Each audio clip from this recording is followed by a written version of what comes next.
ahead and get back over here. Boo-boo-boo. Cool.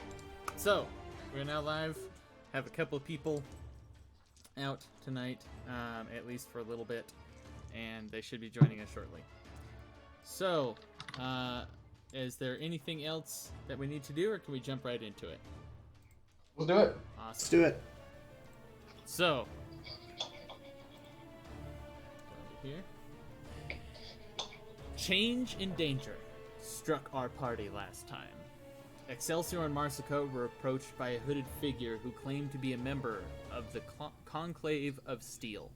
This person offered an invitation to Excelsior to join their organization and learn about his true nature, while seeking out a great evil in the land.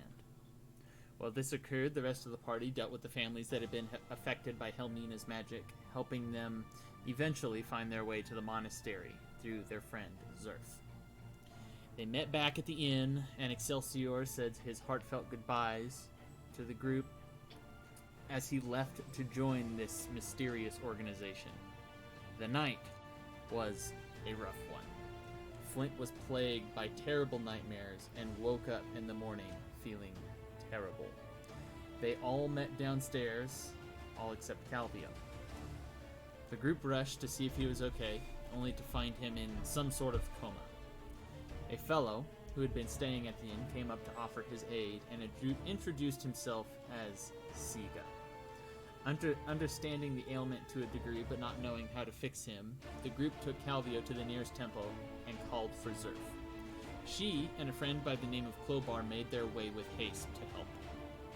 Zerf produced a glowing red crystal, and after a strange ritual and 2 days of rest, Calvio was restored, though he was slightly off.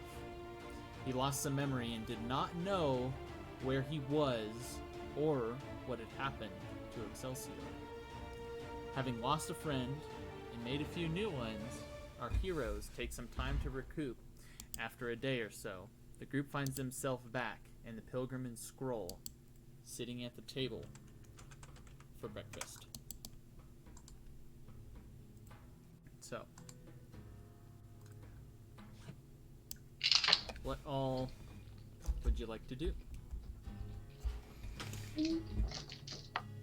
I assume Clobar is just kind of eating some porridge.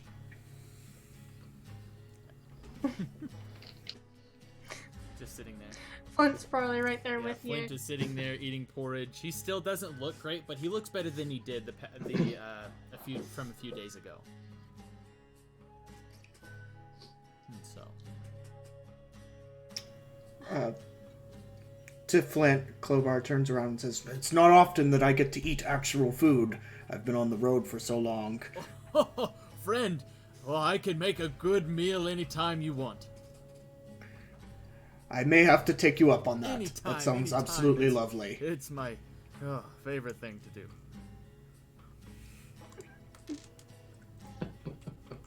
Quite literally.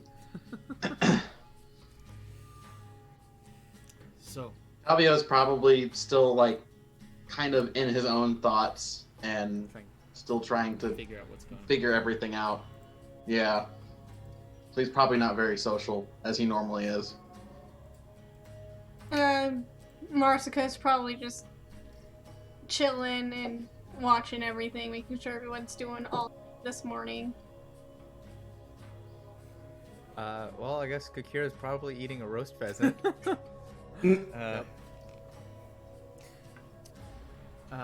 Nom pheasant. Siga is quiet, just eating his food, and Flint speaks up and says, "So, what is the plan? I feel like you still all have a story to tell. If you don't mind me sticking around with you a little bit longer." Likewise. There was somewhere we wanted to go to double check, before Calvio got, really messed up by the evil witch thing. Oh, what was that we wanted to check on? You know, I'm trying to remember. Was it the Zionist temple, It went. If perhaps? there was two we were torn between.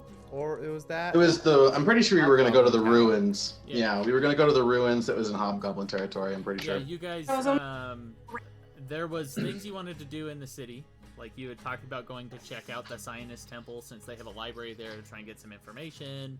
And then also the thing you guys had talked about last time was going to speak with Zerf to learn more about that ruin that was in the Hobgoblin territory.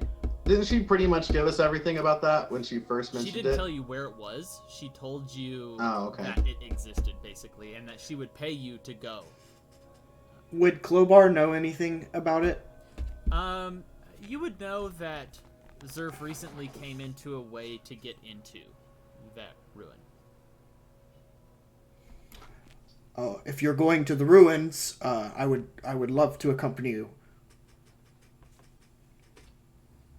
Yeah, I'm sure we could use your help. I'm familiar with that territory. Oh, yeah, that'd be great. Well, Flint kind of slaps his belly and says, "It looks like we need to go see Zerf today." I wouldn't mind having a chat with her as well after, everything. Yeah. It's funny. This is the most social I've seen Zerf in years. Is she normally not social? No. What does she do? Just stay in the tower? More or less. How does she know so much? He says, some wizards long to see the world and explore and learn everything they can. Others prefer to stay in their towers with their books. I can understand that. I'd assume Zerf is the latter, since she in fact has a tower. I've heard of a spell that would allow me to conjure a tower. I'm not quite proficient enough to have learned it yet, but it's on my radar. And Flint kind of strokes his beard for a second and leans in close to Klobar and says, "A tower, you say? What manner of magic is this?" The good kind. Okay. In all seriousness, it is a conjuration spell that I'm interested in learning. Well, we'll be sure to keep our eye out for it, no? Of course. So, is there anything Kakira would like to say? So Kakira's got that tattered journal. Mm-hmm. She's gonna lean over to Calvio and kind of Where did you get this tattered journal push it again? in his. It's This is the one that I gave Kakira. yeah, with a bunch of old tongue, I believe in it. It was from Calvio. Yeah. Yes. And she's gonna kind of push it at him. I'm just eating and just kind of look up. Yes. I mean, we're rested. Would now be a good time for a study session. I kind of take the book. Did I get this before or after? You don't remember where you got it. You've had Didn't this we- book since you've been in Gorlin. Oh, that's right. This is the one. Yeah, this is the one that I got before. Okay. You don't remember how it came into your possession. You've just known you've always had it. I kind of look at the book a little longingly and start flipping through the pages to try and find one, a good place to kind of start, and two, to make sure that I actually remember how to read this, since Calvio doesn't really know what he does and doesn't know anymore. You can still read it. It's still the same things that are in the book. So I'll probably try and find a relatively easy place to start so I can explain and like start explaining, or in like showing, but just not in a very like enthusiastic way, like almost monotone, not very teacher-like. Like I'll do it, but I don't really want to, Okay. kind of the way. How much time are you gonna spend with this in the morning? I guess some as much time between now and whenever we leave. To get some benefit out of it, I'd say that at least need to be an hour. And then Kakira, with his help, go ahead and make me an intelligence check, just straight intelligence.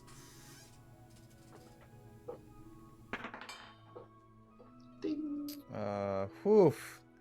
That was a nat 1. Oh. It's just not coming to you right now. Like he's explaining it. Maybe it's something about the monotone. Maybe he's pointing at strange characters, but you're just, it's going over your head at the moment. While they're doing that, can Klobar start the book that Zerf gave him? Yes. Can you remind me what book? He'd like to spend... It was the one, I think she said it was like old stories. Oh, yes. Okay. Yes, go ahead and... you can go ahead and start reading through that. Do I realize that Kakira is just like not picking up what I'm putting down at any Make me point? an insight check. Oh shit. Dirty 20. Yeah, it's just not getting it.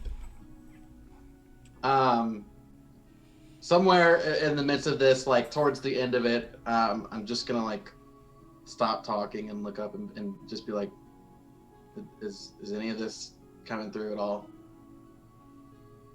Like, it's pretty much like the first time I started paying attention to you since I started at this point. Nope.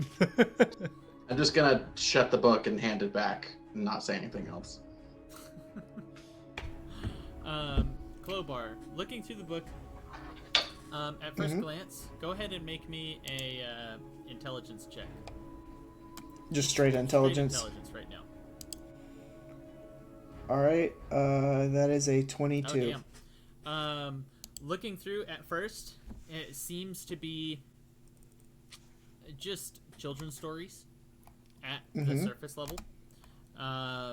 You can tell that the book is old, but there are stories from, there's dwarven folk tales, elvish folk tales, human folk tales, and it seems to be like it alternates between those three, and it seems to go in a sort of order. And you pick up on that there is kind of a common thread in each of the tales from each race. First, so What's the common thread? with the human stories, it's about protecting people that they care about. With the dwarvish stories, it's about exploration, and the elvish stories, it's mysticism. I'm gonna walk over to Marsica with the book and say, there's some very interesting elven stories in this book. Are you familiar with any of these? Am I familiar with any of these? Go ahead and make me a history check. What is history? Can I pass it? Oh, Is the book within eyesight of Calvio? Like, can I like see the words, or are they like on the other side of the table or something? I would say you'd be able to see the book, maybe not read it, but read the title and know that it's about children's stories. I got a 13. You don't recognize any of the tales that are in this book. Okay. No. Sorry, I don't. Don't know these. Interesting. If my understanding is correct, your people live much longer than humans, so these must truly be very old tales indeed. Yeah, they must be, since I don't recognize any of them. Does the name of the book mean anything to my head tenant? To your head tenant. Would I know? You're not. Or would he even say anything? You're not really getting anything from the title.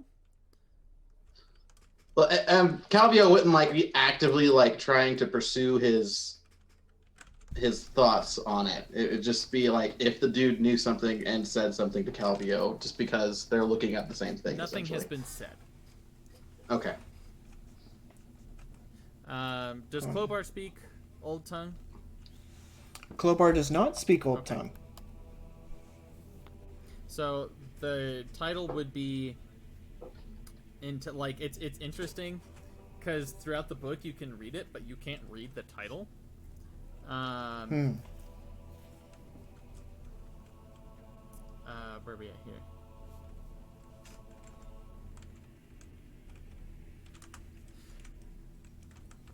Calvio, however, when you do look, you do see the title is in the name of Fables of the Three Primers. Does that mean anything to me at all? Okay. I would have probably just like looked at it and read it in my head and then just gone back to eating then. Okay.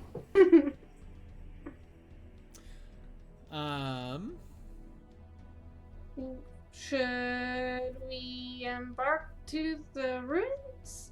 So, going to see Sure. Zerf first to get the information on the ruins. Zerf. Mm-hmm.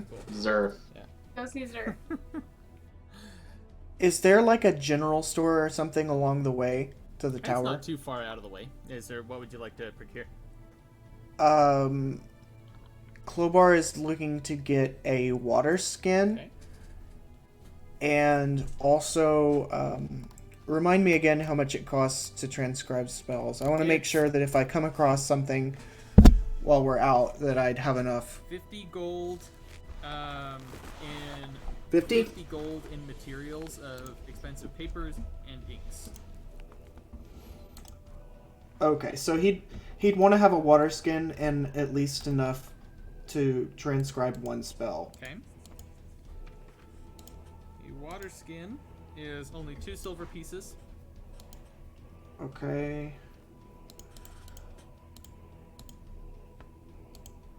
And then it'd be like nice spell paper. You can just, for sake of ease, because it'd be really nice spell paper and ink.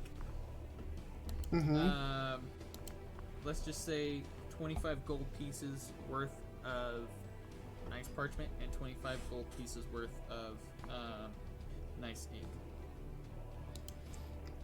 Okay, so just go ahead and subtract 50. Yeah, just go ahead and subtract 50. And 50, and then convert the gold to silver. yeah. Okay. The You said it was 2 silver? 2 silver, yes. Okay. The and your thing with divination spells, it costs you half as much gold to transcribe spells for divination spells. So would that just be effectively half as many Yeah, materials? effectively half as much materials. Okay. Let me make sure I got this right.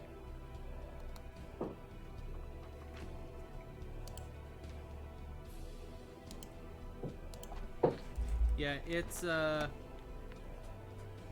I think it's 50 gold per the level of the spell. Okay.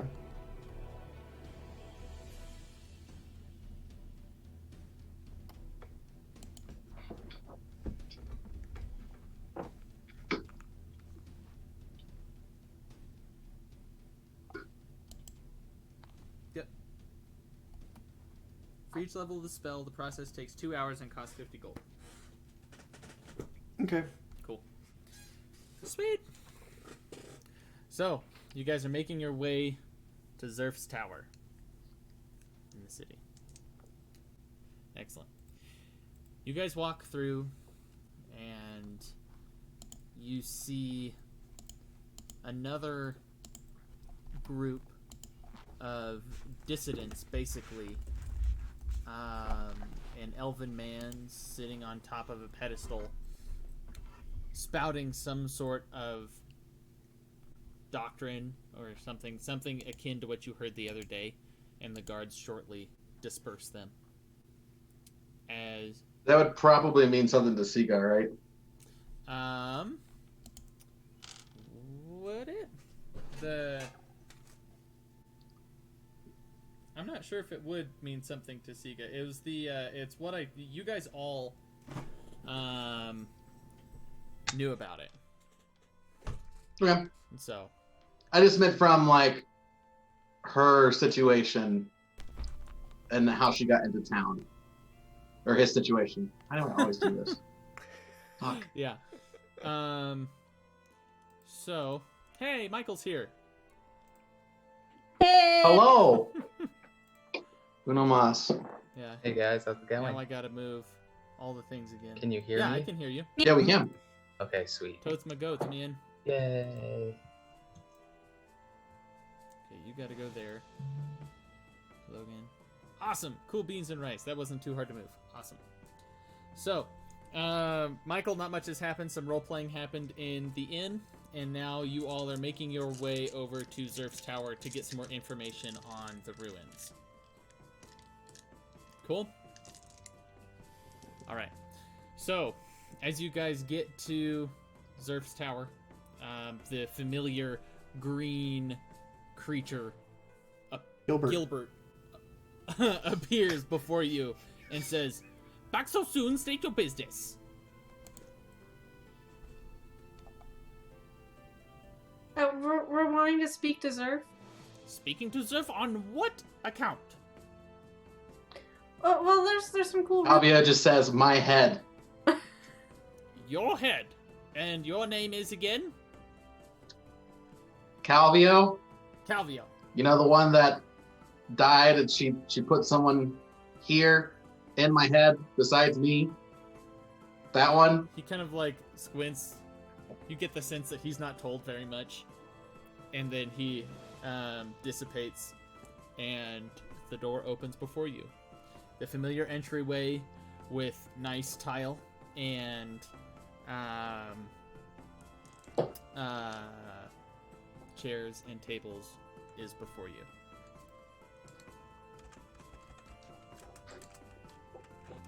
I assume we walk in. For sure. And wait. Everybody walking in? Mhm. Calvio Yep. is. Okay. Is the thingy still in sight? Is Gilbert still... He is not inside at the moment. Yeah, Okay. he kind of disappeared. Door opened, and Hello. you walk in.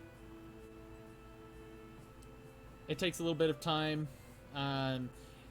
It's taking a little bit longer than normal, and you see a familiar elvish man come down the stairs.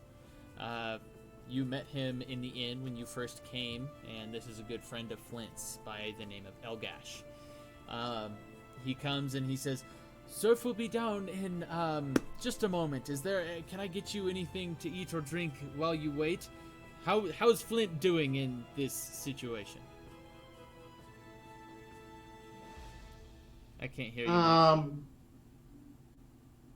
Sorry, I was trying to get my character sheet up and That's everything. okay.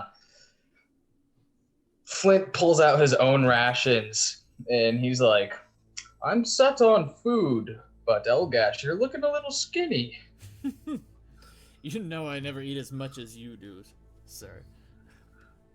I just walk over and put the rations in his hands. I'm like, "Well, maybe you should start." He takes it and laughs. Now, can I get anybody anything before I head back to my duties? Good. Klobar hands him the water skin and says, "Could you fill this for me?" Absolutely. Anything else? No, I believe that will be sufficient. Calvio, anyone else have anything? No. Okay. I have some troll's blood. He raises his eyebrow. Troll's blood, you say? I believe I can make something useful out of it.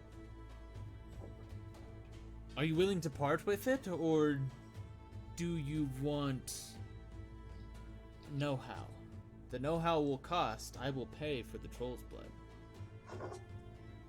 Would I not know how to? Would I know how to do this You already? have an idea. Or how to make? You'd have heard talk of it, but you don't know the finer components. Okay. But you've heard of the procedure before. How much would it cost for the knowledge? For the knowledge, I could give you a book for 75 gold, or I'll pay you 300 for the troll's blood. I think I'll take the book.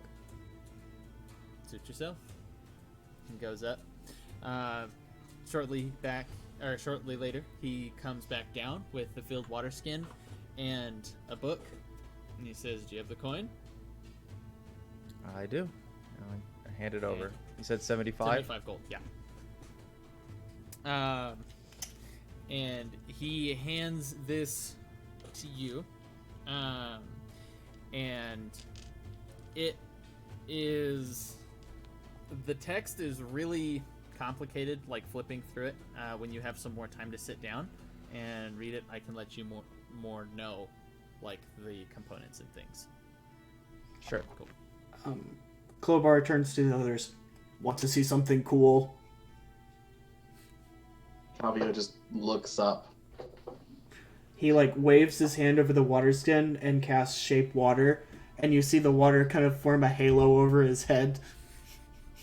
Oh my god, nice. It kind of makes it hard to drink like that, though.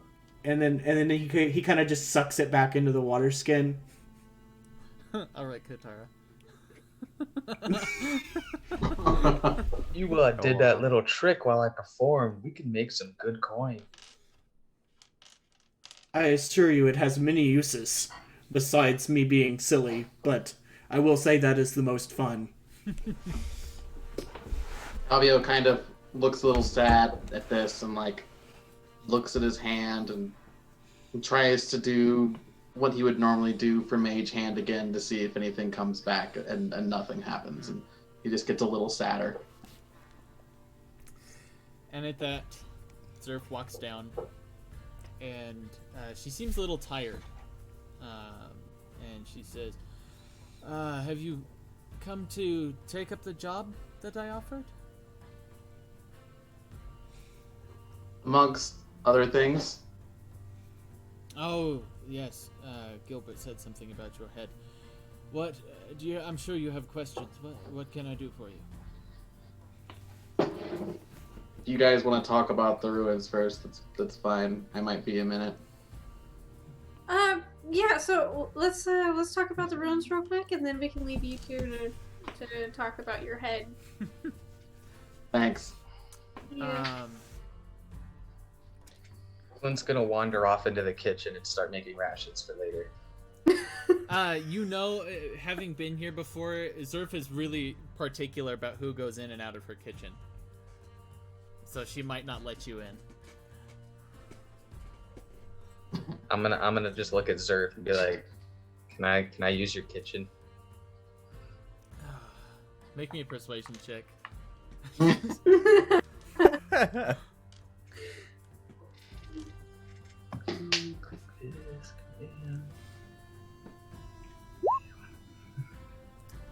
What do we got here? What was it?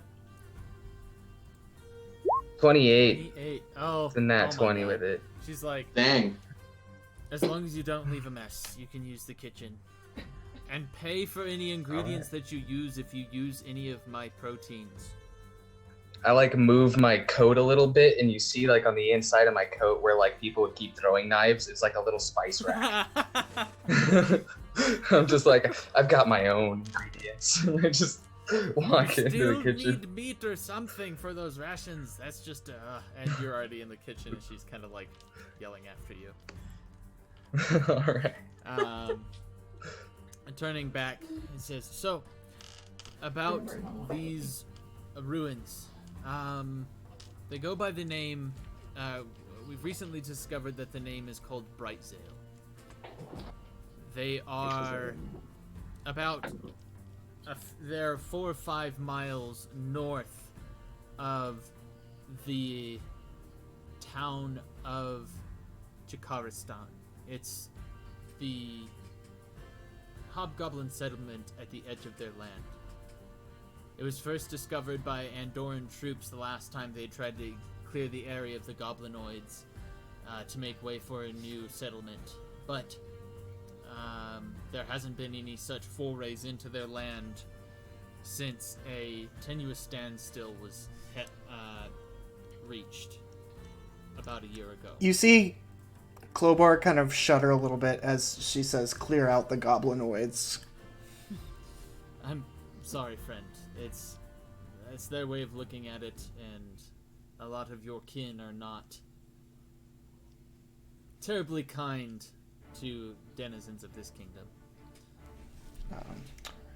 Even still, like us, they are beings of flesh and blood. I believe that they can be reached, given time. And you might be right.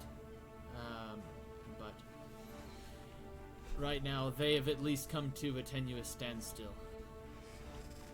And they have... they don't like people coming into their territory, let's say. So, if you are found, if Klobar were not with you, you would surely be attacked on sight, but even with him, it's not guaranteed.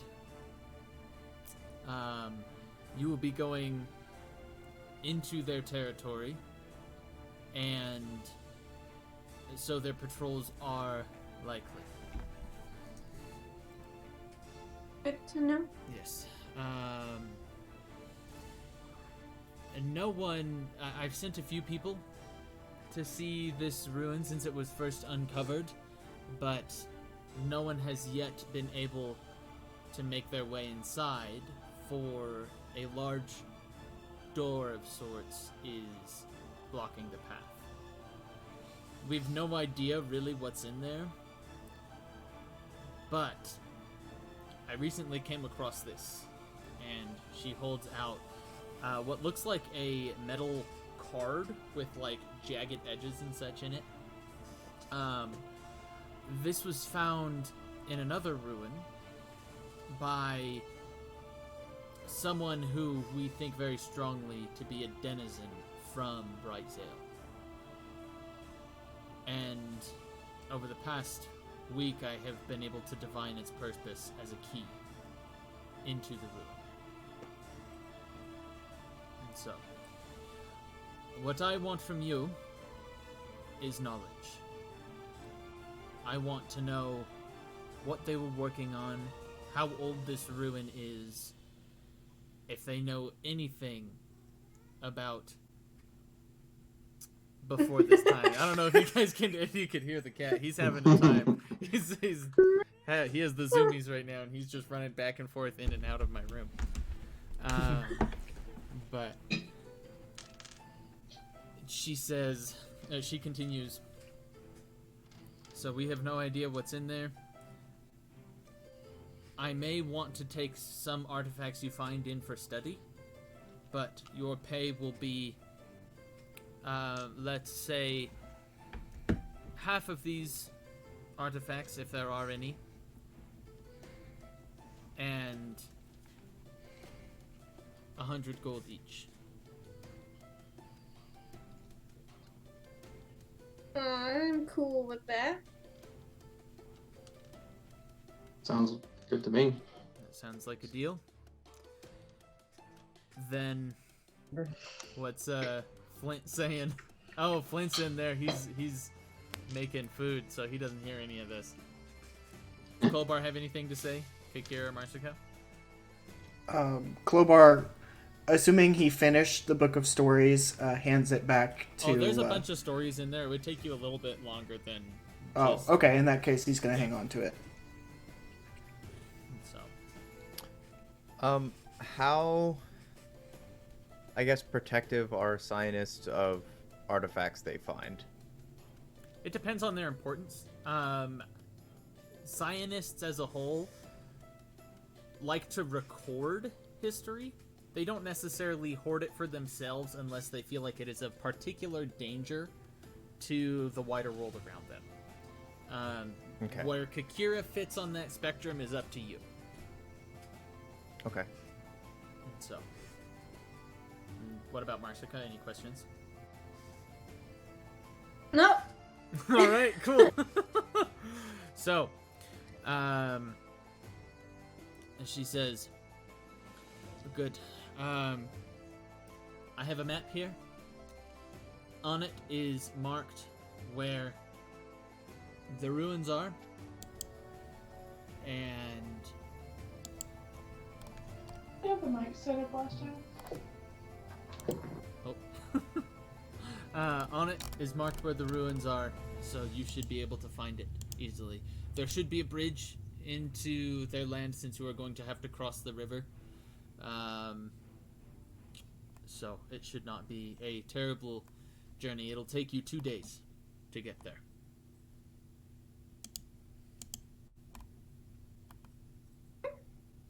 Is there anything else that we should know about the journey, maybe? Anything else about the journey? Well, you are going to be going through the wild of the forest.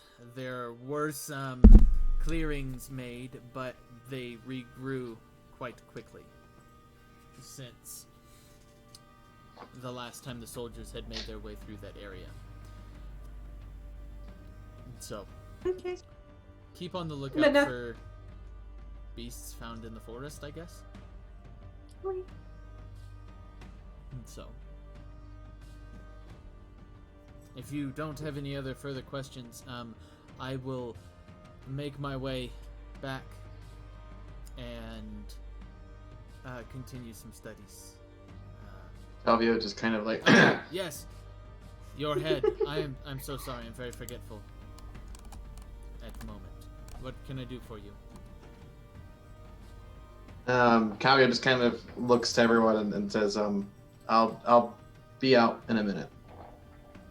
Do you want to follow me into my study? Is that what you're suggesting, or do you want them to leave? Is this a private matter? Either is fine. She then beckons you. Oh, it all moved around. Hey, Courtney's here. All right. Oh my gosh.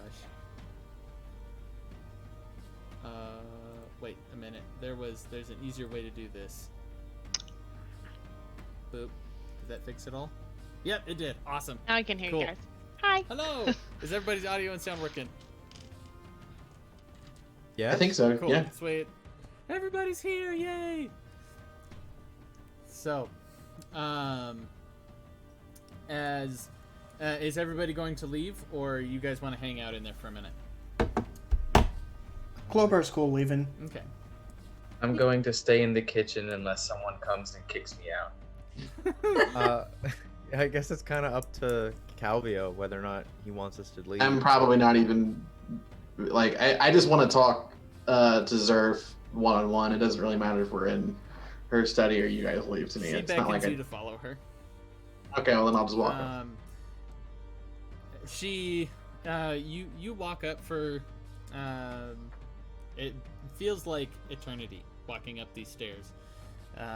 The architecture is beautiful, and it almost seems ancient compared to the rest of the city around you.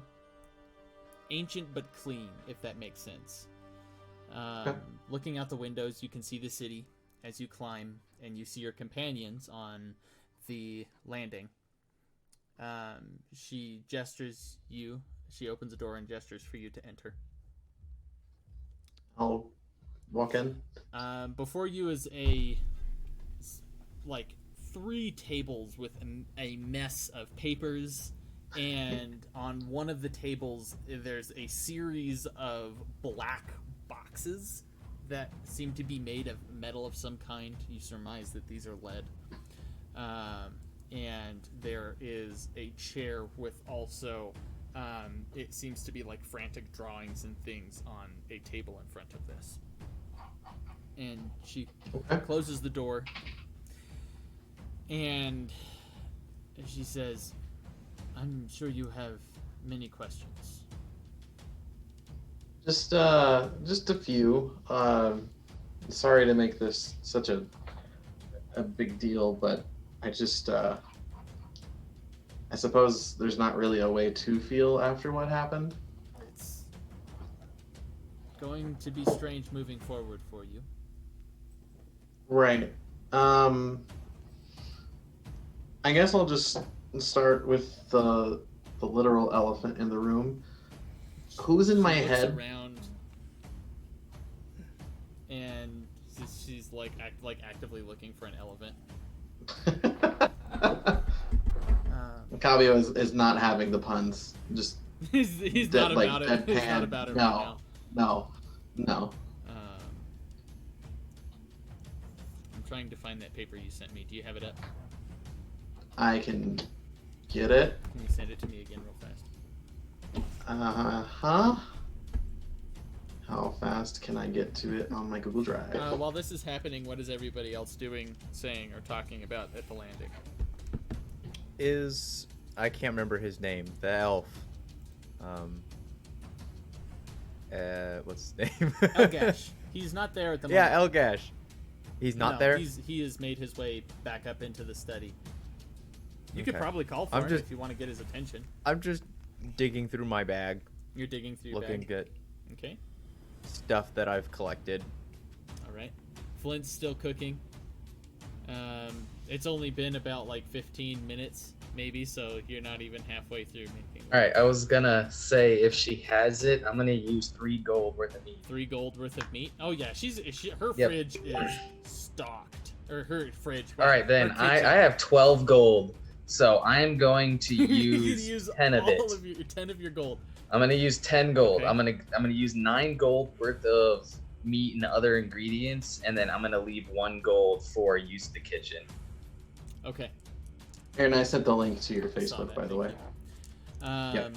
So And I will be cleaning as I go that's along. going to take you probably, in order to cook all of that food, that'll probably take you a good hour and a half to do all of this. This is where I will be. Okay, cool. Flint is cooking for the next hour and a half, and he's left God he's damn left it. the money.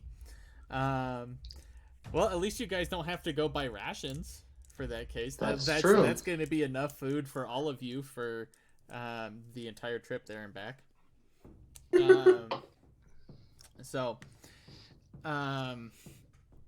She clears off, panning back to Calvio. She clears off her chair, sits down, and looks out the window overlooking the pond in front of her tower and the rest of the city, and says, I don't know much about him.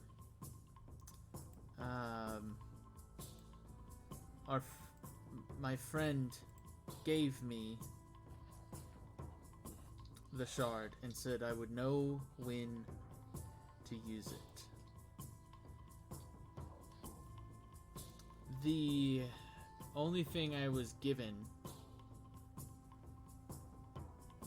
was the name of Luron at Neros. Okay. He said that Ismail said that it must be used on a relative of this individual. I'd almost forgotten about it since he gave this to me a long time ago. How did you know it would work on me? I don't even know my family. How do you know my family? I don't. I had a dream of the instance it would be used. I almost forgot about it. it having been years, until your friend Flint found his way into my tower and told me the situation. Okay. So is this like a permanent thing? Like I just have to live with this person in my head now? She sighs and says, as long as your soul is fractured, the shard will need to be there. Okay. How would I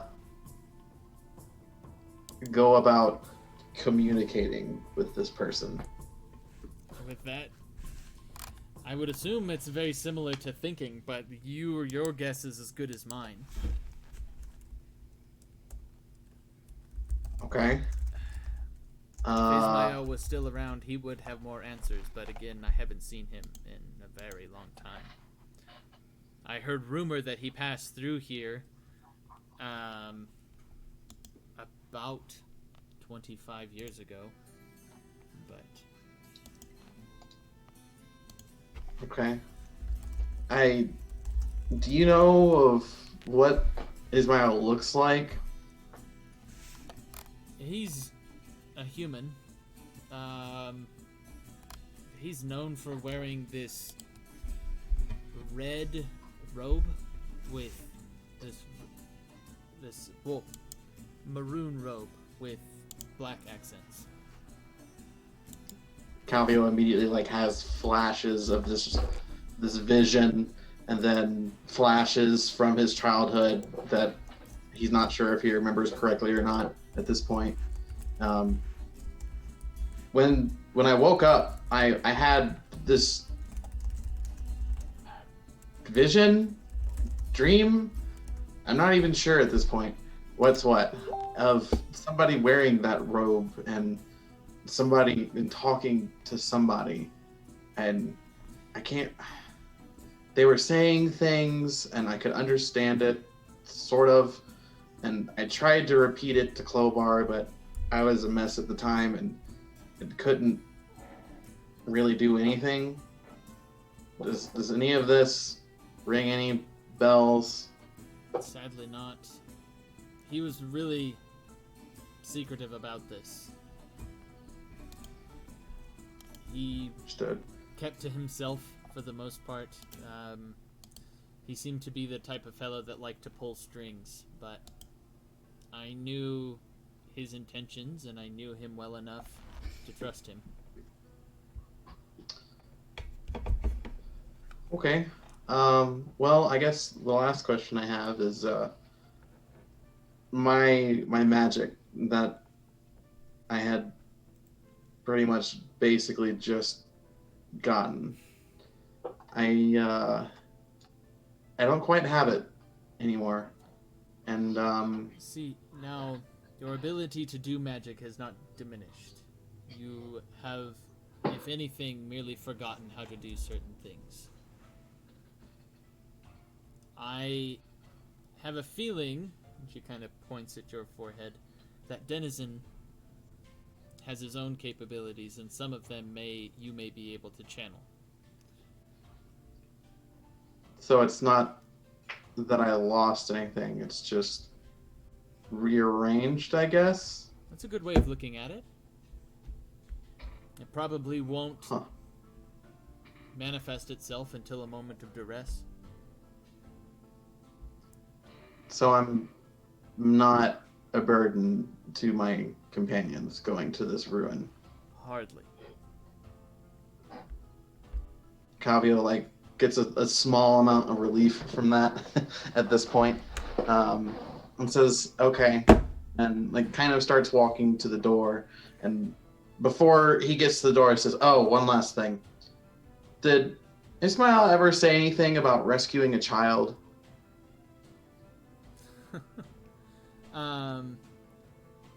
No. He did not. Yeah, it wouldn't be that easy, would it? Well, thank you for your time. You can make an insight check. Oh, can I make an insight check? Do I believe her? You can make an insight check. Okay. Yeah, you guys, you don't have to take what the NPCs say at face value. Like, you can make insight checks and whatever at any point. 15. 15? Yes. You don't get the sense that she's lying. But I will say thank you for your time and start to leave. she says, "Be careful out there." As you leave. So you guys suck. I'm missing something. No, it's fine. Kavio then begins to walk back downstairs to try and meet his friends. Okay. So make your way back down. Everybody is standing there waiting for you, and you all are just waiting for Flint at this point, as he's still in the kitchen cooking. Zerf didn't come down with Calvio, did she? She stayed in her study. Can I call for Elgash? Yeah, you can do whatever you want. I have some items of interest that I would like to figure out what they are potentially. Okay. So Elgash comes down, and he hurries. It looks like his hair is a little bit more on end than it was before, and there's a little bit of residue on his face, and he's like, "What can I do?" So I have this mysterious black potion that we got from this fiend's basement. I don't know what it is. I don't know if you would be able to help. When you say that, he kind of takes a big step back. And he says, "Now that doesn't sound promising. I can take it and experiment with it if you want. I don't think I can figure out what a potion is." Is there somewhere better to take He it? takes a look at it. He gets really close to it. And he looks at it. He says, "Whatever it is, doesn't look good. That liquid is thick." With Okay. a Q. With a Q, with two Qs. With It's thick like that barmaid we saw last night. Oh my god.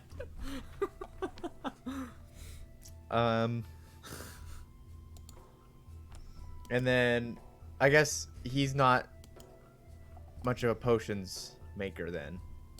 I mean, he does have explosive residue on his face. That's fair.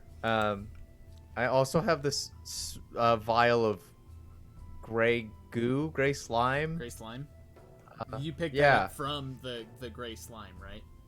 Yeah, it died and I scooped some up. Okay. He and I'm assuming you tell him this.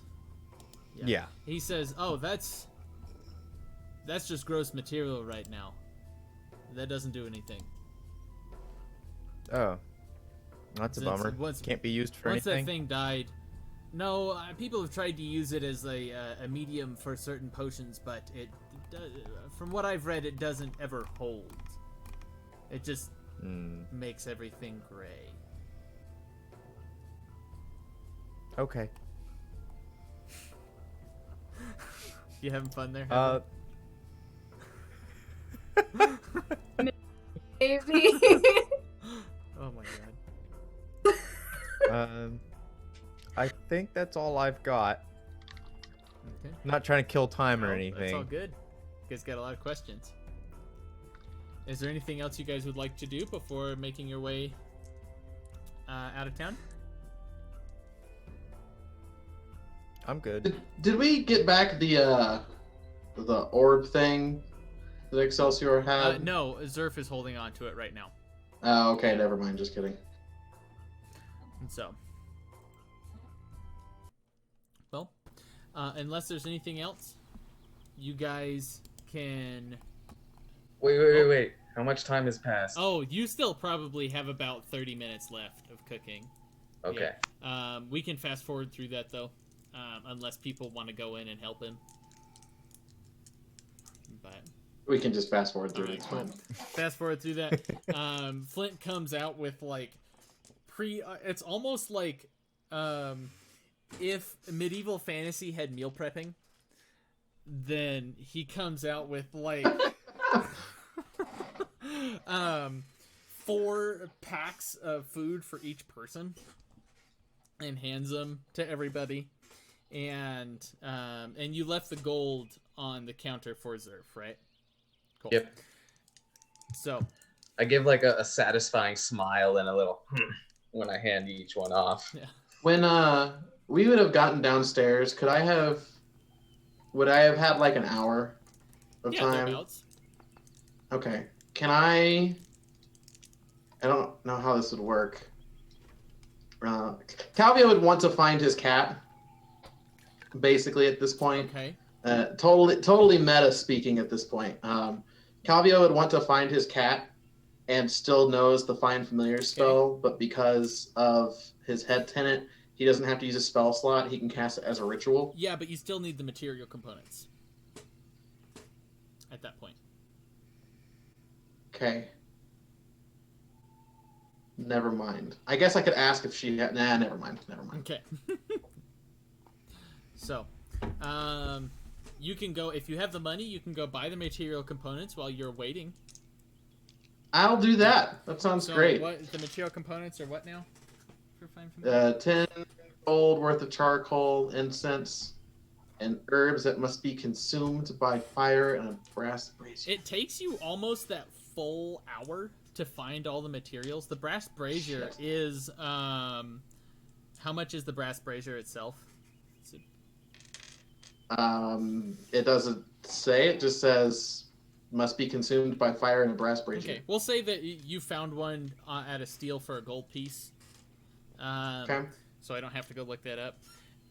And and so it took you that hour. You came back. You had to like make your way all into the inner ring to get some of these materials that you needed. But you come back and you have the material components to cast Find Familiar when you get a moment. Would I have had... No, I don't even know that I know this spell yet. Never mind, just kidding. Okay. Well, without further ado, you all make your way outside of the town. A few hours pass, and you are heading down the forest roads. Let me take you out here, since this is the map you guys have now. Boop-a-da-boo. Oh no, that's not what I wanted to do. There we go. And then we'll zoom in on where you guys are.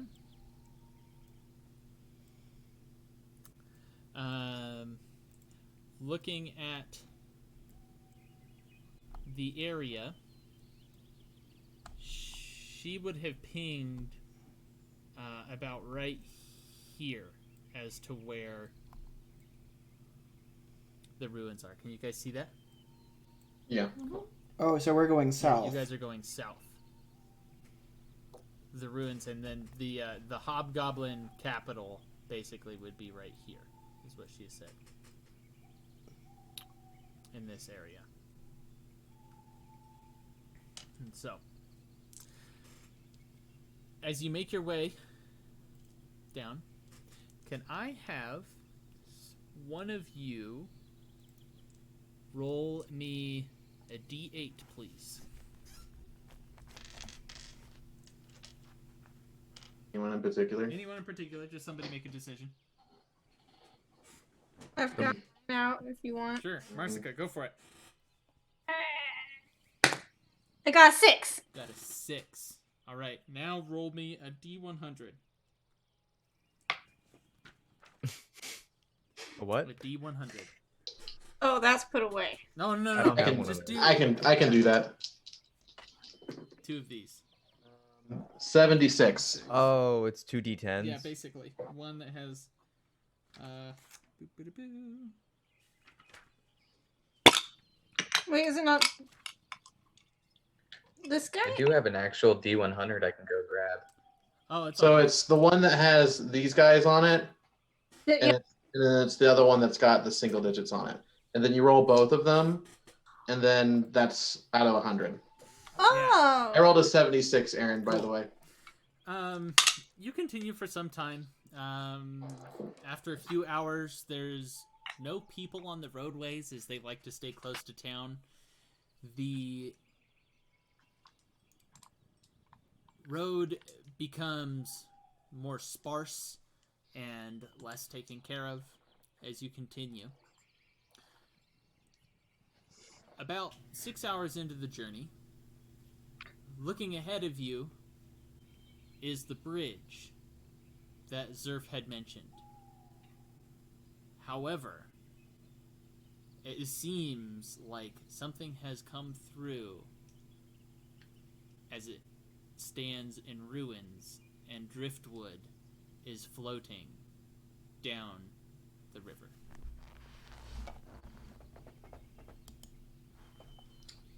Well, looks like we're about to get creative. Yeah. I'm assuming the break is too big for a mending spell. Yes, it is far too big for a mending spell. How wide is the river? Oh, the river is fairly wide. It would be, let's say, a little bit wider than the Colorado River, but just as rapid. Like going through parts of the Grand Canyon. Could I potentially tie a rope to an arrow, shoot it across, and then secure it to another tree on our side, and then have people like zip line across? How much rope do you have? It better be a strong rope. Yeah.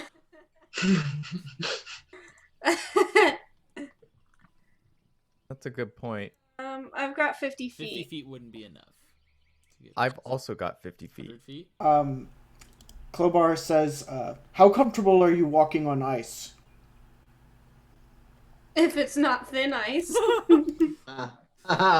He says, I can freeze the surface of the river as we cross. Wasn't that handy? As we cross, I will likely have to cast the spell a few times. How much weight can How- it hold? That I think that's up to Aaron. With your intelligence, you know that trying to turn the river to ice would be very difficult since it is running water. Water would be constantly going over this ice patch, or it would just take the ice patch with it. Unless you're creating like a wall of ice in the thing. And in that case, it would make it that you could walk across, but it would be very hard. It would be a high dexterity check. oof. See, I was thinking I'd just, because it says I can freeze up to like, I think a 5-foot cube. Okay. Like I'd freeze the top cube of it, like just the top layer of water. And then as we moved onto that cube, I'd cast it again because I can cast it, have 2 of its effects active at once. And then as we got onto the next cube, we'd get rid of the previous cube. You'd have to cast that a lot though, I think, right? Well, it's a cantrip. So, if it was a lake, that would work just fine. But since this is a running river, I'm gonna say that idea probably you know that idea would not work. As the I have an idea. I just need a moment to remember what I can do. okay, sounds good. Oh, I'm sorry, I haven't been asking what Siga's doing this entire time. I feel Aaron, do you have that? I don't- Oh. Okay. Do you have that link that I sent to you of all the wild shape things? that's a long ways back. Yeah, I know. I can't find it. I don't know. That's what I've been you looking can't for turn this into a whole water time. thing yet. I thought Not I could. yet. It's 2 more levels until you can turn into a water thing. So that's a Well- good idea, but not yet. Damn.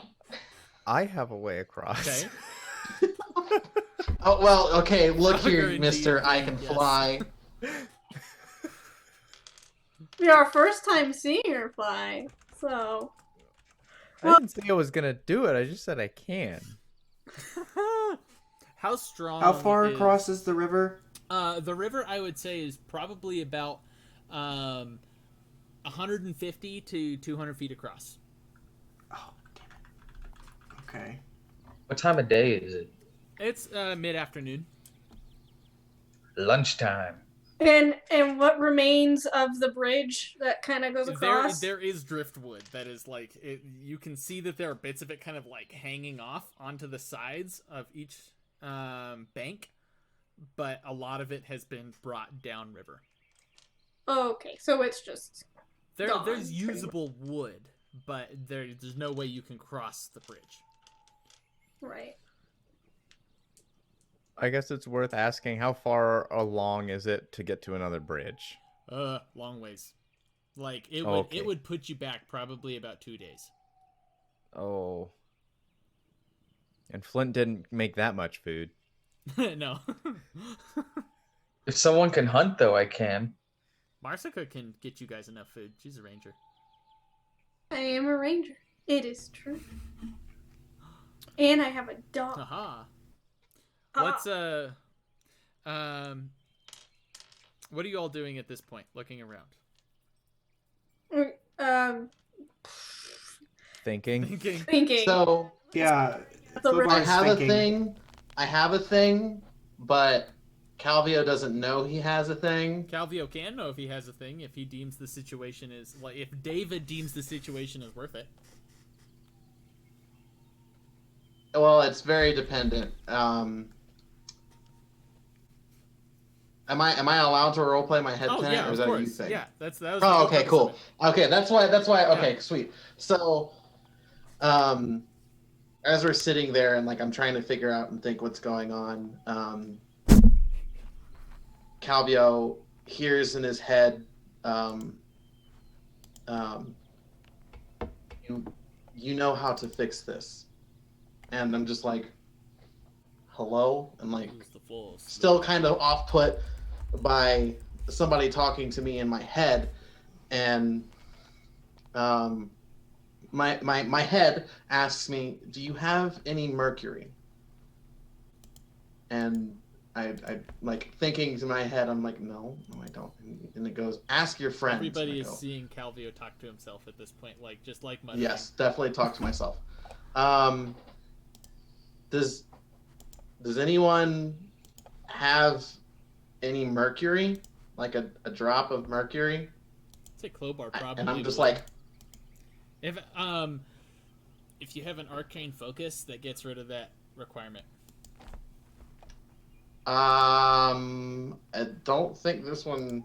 Unless it's Does. material components. It's like mercury worth a certain amount of money.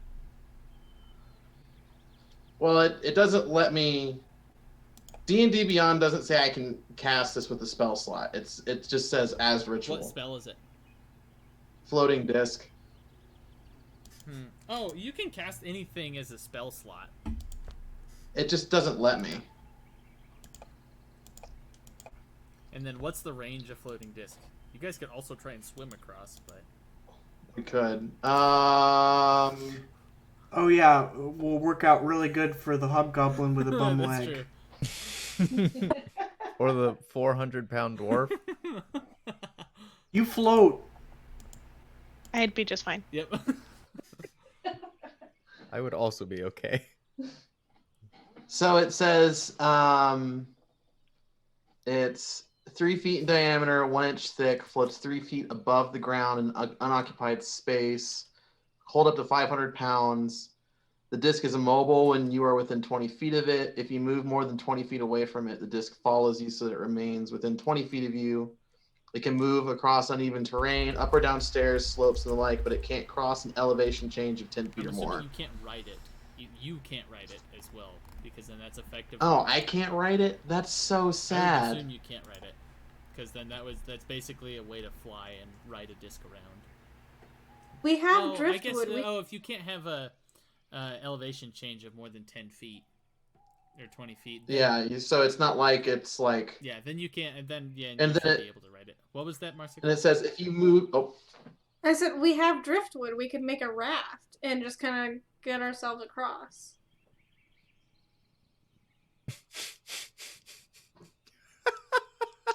I would sink that raft. We might have to do it a couple at a time.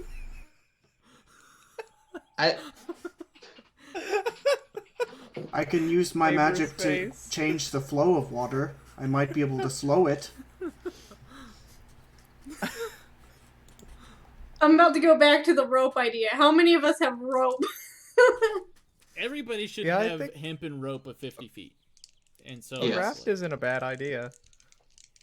you would need rope to hold the driftwood together. We would.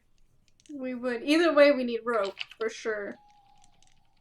How many people does it take to decide to build a raft? I still like my floating disc Floating idea. disc idea is pretty solid. It's pretty solid, but Calvio's stuck, though, at that point, right? So... Yeah. Yeah, I couldn't... I would have to find a way across. But, like... I could technically... No, it wouldn't work unless I could get on it. If I could get on it, then... So it sounds like building a raft would be a very good idea. Yeah, let's build a raft. So, Aaron, Yes. being from this area, would I know of any like river tradesmen who have a boat that like go up and down this river to trade at random Oh, settlements? there are definitely tradesmen that come up and down this Oh, river. Okay, so would I know where to find one of these people without going way out of the You have to way? go back to the city or up to the nearest settlement. so Um, the disc moves in relation to me. So if I stand on the disc, it doesn't move. But if Clovar were to say get on the disc and I were to find another way across the river, as long as the river isn't stupid deep, then the disc would follow me across How the high river. can the... But it says it can't do an elevation change of more than 10 feet. For example, the disc can't move across a 10-foot deep pit, nor could it leave such pit if it was created at the bottom. So if I create it on top of the water, It would be cutting it close. With that. Yeah, if there was a swell, that could be bad.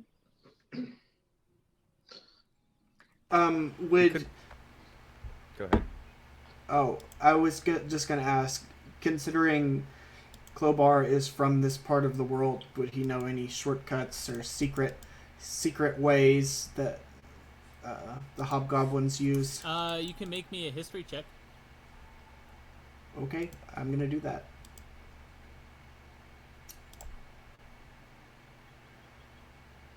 That is a 19. You know that this is the most commonly used way, as long as the bridge is in working order. But you can travel a little bit more to the north, where the river is closer, and it is safer to cross, safer to swim across, and to wade. Basically, you could wade across this part, but it's a few hours to the north of where you are, and it might put you back another day.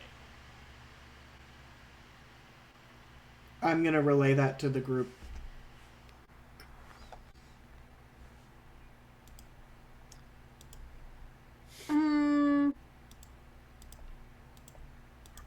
You know, I don't know. I think we should.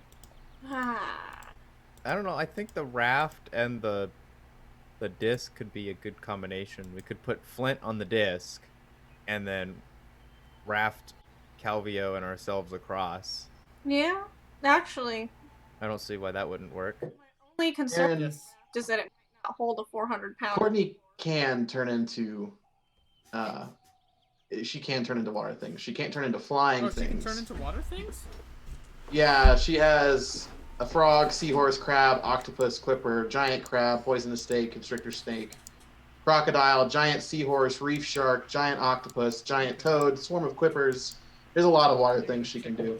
Aren't most of those saltwater things? Oh, that's a good point. I'm sure she can figure something out. Well, a frog isn't. I was and gonna say. the crog, or the croc I could got it wrong. probably It is be fine. 4th level that you can turn into swimming things. I thought it was 6th level. Oh, So worst. how? So it sounds like this. We're just gonna combine everything together into one plane, and it's gonna go great. At all. Oh my god. What are we doing? What's everybody doing? Okay, I think we're doing Are everything. you, we're gonna build a raft. Okay, who's building the raft? I'm gonna give everyone a point of bardic inspiration at this point. Wait, how many bardic inspirations do you have? I think I could. Let me see. don't give me one. It's fine. Wait, before we start doing things, what's the plan with the changing into a sea creature? How fast is the water? It's relatively fast. It's like you can swim across it. It'd be a hard swim, but you could do it. Flint's a little like. I was gonna say, as a crocodile, would I be able to make it? / would I be able to take anybody on my back? You would be able to give somebody advantage if taking them on your back. Going, you could Okay. definitely make it if you turn into a crocodile. Okay. I can do 4 bardic inspirations per long rest. For short rest, I thought. Okay, so It's a long rest. I think I'm gonna start building a So, raft. build I'm the just raft. Okay, grabbing the wood, the driftwood. all right. You said Klobar's the gonna river was assist more than Marsica 50 feet wide, with the right? raft. Okay, so you guys get you get enough. Whoever wants to do a this. point of bardic inspiration, just say so. You delineate who you're giving it to. Just Like 30 feet. if you make a decision on. Marska, Klobar, I'm sorry, I can't remember Patrick's character's name.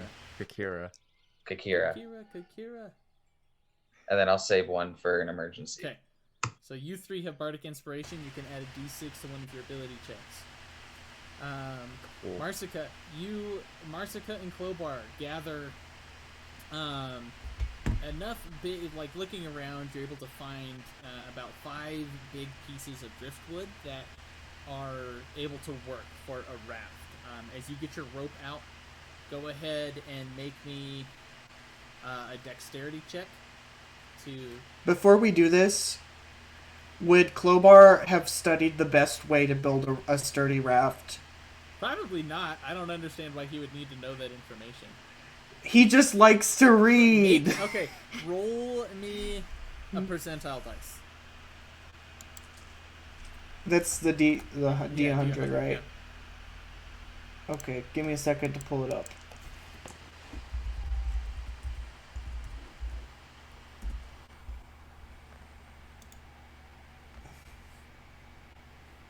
He 66. does not. He does not read it. God damn it. Alright. So, but you can either each make me a dexterity check, or you can give one of you do it with advantage. I'm gonna help Marsica. Marsica because she's probably better with her fingers. Okay. So, Marsica, go ahead and roll your dexterity check with advantage. So I have a hypothetical question, Aaron. I have a hypothetical answer. If I were to hypothetically, if there were to be a crocodile, and I rode the crocodile, Okay. and I made the disc above my head, and then Klobar got on the disc above my head, is the elevation in relation To the crocodile or the ground? To the ground. Okay. I was looking for a loophole. Sorry. Yeah, it's to the ground. What was your roll? I got a 23. 23. You. It takes you probably about a good 30 minutes doing this, and like you get it all together and look before you. Looks like a pretty sturdy raft. Cool. We made a raft. Hold on, what did you say, Courtney? I couldn't hear you. Oh no, I just got excited about your cat. Sorry. Oh, okay. Yeah, he's cool. He's hanging out. So, the raft could probably hold, you think 3 or 4 people? How many people does Flint count as? That's what. 2. Up to you guys. 2. At least 2. Yeah, 2. Everybody's saying. Flint just looks up from his sandwich. He's like, what? The one person's gonna have to stay on the raft to help guide it back and forth, and then everybody else can get on, and we can go in groups. I'm probably not the best choice. I cannot swim. I was gonna say, can I wild shape into a crocodile and drag it back and forth? If you want to, yeah, you could totally do that. And like somebody That can works. Awesome. guide it. So, Then I will be the someone that can guide it. all right. You That might want to explain to us that you can do that. Yeah. Random So crocodile shows up. at this point, I so does Siga actually explain, or does he just like jump into the water and like anamorph into a crocodile? Zika's like, he kinda just wants to see everybody's reaction, so he just decides like, I've got a solution, and then he just gets in the water and then turns into a crocodile, and he's like, I What can does help. the crocodile look like? Is it just like a normal crocodile, or does it have Siga's coloration? Ooh, I guess it would have my coloration. Sure, that would be cool. I didn't think about that. So you guys watch Yeah, so it's like this as blindingly white crocodile appears in the water. you just see these the eyes pop out in the blindingly white crocodile. Fascinating. That's cool. That's cool. No, nobody thinks this. I'm the only one that think. Okay. Flint, he's just staring, and like his mouth is dropped, and like he's not chewing his food. He's just like, Okay, so what one of us, the one other person thinks this is weird. That's something. Okay, thanks. Oh my god. Awesome. So, you guys make your way across the river with the raft and Siga guiding it. It's easy enough, and you guys are on the other side now. Yay! We should pull the raft up away from the water so that way we can reuse it later. Okay. So you guys. I guess this would probably be a good time for Siga to explain and kind of, show his true self, since I suppose he would have been hooded this whole time still. So Siga probably turn to you guys, and after turning back into his normal form, but he wouldn't have on his hood anymore, and you guys would see a very tall white dragon in front of you. Ooh. Dragon. And Sika would be like, this is me. I didn't want to freak you guys out earlier, but I feel like you've seen me morph now, so now we know. You're talking to the elf with a skin condition. No need to worry. You're among friends. Calvio just looks at Flint and just says, "You think this is weird too, right?" once again, mouth dropped, just staring. Okay. Well, not to make things any weirder, but I guess while we're taking our hoods off, and Kakira will take down her hood and take her mask off. What should I do? Should I just pull the picture out? See if it actually shows up the right picture, or if I need to change it. If it doesn't work, then I can do it. Well, my face is kind of covered in this anyway, but it gets the point across. Kakira is a bird person. Aaron, do you have Wubba-lubba-dub-dub. Courtney's Hero Forge thing? I do. If she can drag it, she can drag her thing out onto the thingamajigbob.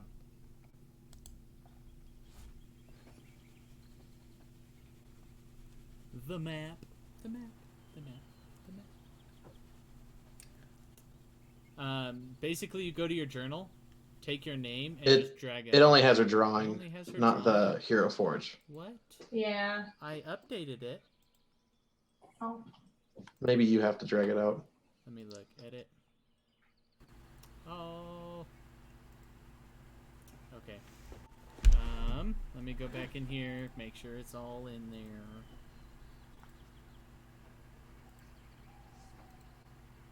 Okay. So I may have to let me exit as the DM. Let me refresh. If I reconnect, How rare would these races be? fairly rare. You haven't seen these guys before, Flint. I've only like You've heard only- about them in legends and other You've bards maybe stories. heard about the Aarakocra. You have not heard, however, about Siga's race. Would Klobar recognize that Kakira might be from Aurealis? Make me history check. Okay. With this group's uniqueness, my story will reach legends. Either that or no one's gonna believe me. Hopefully the latter. Courtney, refresh your character. That No is an offense. 18. In 18, you would just know that Oh, that's him, like, cloaked. I was gonna try and get the other one out. I don't have the other one at the moment. It's okay. Mine's cloaked, sort of, too. I made a different one that's got, like, the whole... I was trying to find a way to get the picture on here, because I found I it. can I can do that for next time. Okay. I couldn't figure out how to get that close-up Yeah. y'all have. The token? Yeah. I make the tokens and then I upload them.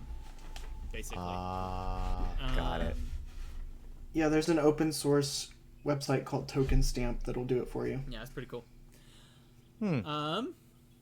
So Flint and Klobar, you would know that Aarakocra are known to live around Aurealis. But they're still very rare, and they make their homes in mountain ranges. Pardon me, I understand this might be a bit rude, but are you from Aurealis?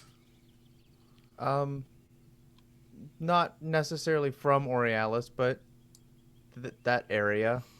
My master is from there. I have been intending for a long time to make the journey to go see him. Whereabouts? In the city. I don't have the exact details, but I do intend to go down there and find him someday soon. Well, it's not likely I've run into him. I mostly spent most of my time in the temple, but you never know. As you guys continue, what is our marching order? I'd assume I'm kind of in the front somewhere. So Marsica's in the front. Klobar's behind Marsica, just so if something happens and hobgoblins ambush them, he can kind of like jump out and be like, hold up a sec. Okay. How fast is everyone walking? Their normal speed. I'm assuming you're having to jog to keep up with them. Okay, I'm not jogging. I am walking very slowly in the back. So you're in the back. Okay. Yeah. Still dragging his jaw on the ground. Yes. Fang's up with me, by the way, too. I'm probably chilling, like, probably mid, probably closer to the back. I just want to kind of want to keep watch on everything and everyone. Okay. I'll probably be in the middle somewhere, probably behind Klobar. Okay. So we'll say Marsica, Klobar, Calvio, Siga, Kakira, Flint. Seems Okay, reasonable. Marsica, go ahead and make me a perception check. Yes, sir. I'm good at this. What's the terrain that we're in? Just kind of woods going into Very mountains. very woody. Some hills here and there. You traverse some areas, like you're starting to get off of the road. The road is getting hard to see, and it is kind of slightly beaten paths, and the woods are getting so thick now that the sun is having a hard time to come in at some points. Marsica. 25. You see it as you are approaching. You see before you, along the path, dangling from the trees, are 6 cocoons of some kind. As you get a closer look with the 25 perception check, they're not cocoons. These look like webbings of some kind. Oh, great. Anything else? That's what you see? Okay, so I'm gonna have us all stop for a moment before we cross under those things and be like, probably spider. Would Very Would Klobar recognize what could have made these webs? You can make an intelligence check or a nature check. Let's do nature. Okay. Can I say what I know what they are? Make a nature check. Seeger would have an easier time. That is a dirty 20.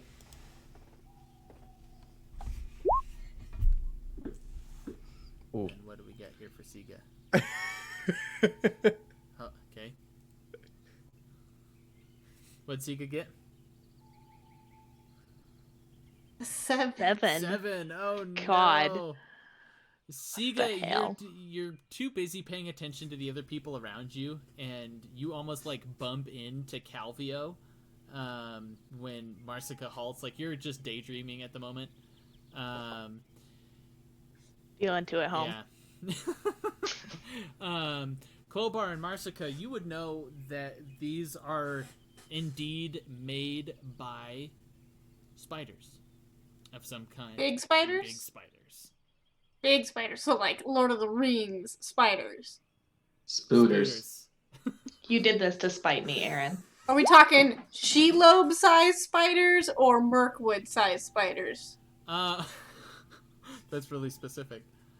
It is very specific. Probably closer to Mirkwood, not Shelob. Yep. Alright, so not nearly as terrifying. Yeah. Okay, good. They're There was a spooters. They're yet terrifying. there. I don't know what you're talking about. There. Gotta love random. When I see everybody stop, I just like let out a sigh of relief and just. Okay, can we perception check the air or for spiders if there are any nearby? Yeah, sure. Perception check would be right for that? Yeah, perception. Alright. Well, that one failed. That was an 8. Yeah, you're not really seeing anything else around here other than there is some webbings around the trees. But not really. It's like these web cocoons are dangling right above the road. Are they eggs that spiders gonna break out of and like attack our faces? You'd have to get in and like look and try and dig in to see if they were eggs. Oh God. Did you share that these were spiders at all? Like, or are you just looking around? She hasn't said anything. If you had shared that these were spiders, Calvio would definitely be looking around to see if there are more. But if you didn't, then I would have no clue. I would definitely share the spiders. Okay. Can I see if there's more Sure. spooters as Make a well? perception check. Okay. I feel like that's Also reasonable. same. I you don't make- see any spooters. No spooters. The egg I comment don't even out think loud. there's spooters around. I'm assuming she made the egg comment out loud. Yeah. Klobar is going to shoot a firebolt at one of them to see what happens. Okay. As you shoot a firebolt, the web catches on fire rather quickly, and you watch as a partially desiccated body falls onto the ground. Okay, so they're just stringing things up and getting ready to eat them, I guess. Is it a normal body or is it a spider body? Getting close to it, it's humanoid if you want to get close to look and see what the race is. Perception 21. What was the perception check for? That was me. That was for spiders. Okay, looking around. I guess I would know that they're You're around. not seeing any nearby at the moment. Okay, so I guess I'll carefully walk up to the body that just fell. Okay. The body that just fell looks fairly like Clobar. A little bit taller and thicker build, and it has a weapon at its side, but it looks like Clobar. You get the feeling that this is a hobgoblin. And look at Clobar and be like, hey, he looks like you. Would Clobar recognize this individual? Walking up, it's Jerry. No, no, you don't recognize this person.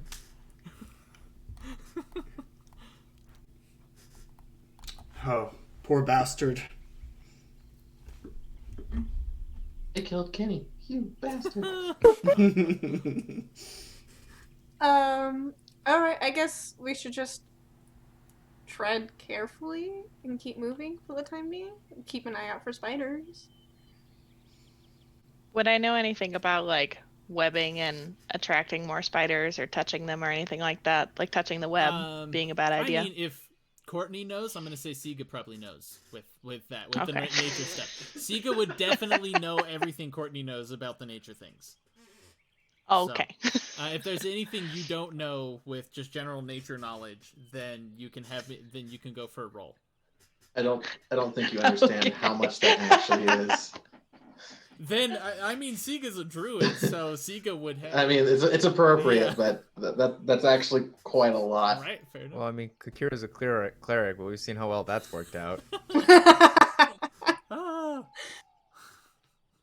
That's fair. I didn't hear anything you said, Courtney. I was just mumbling to myself. I was like, I didn't even notice that there were spiders, so Fair you know. enough. So do you say any of that information? Do you disseminate that? Oh yeah, definitely. I'd let everyone know to try to not touch the webs.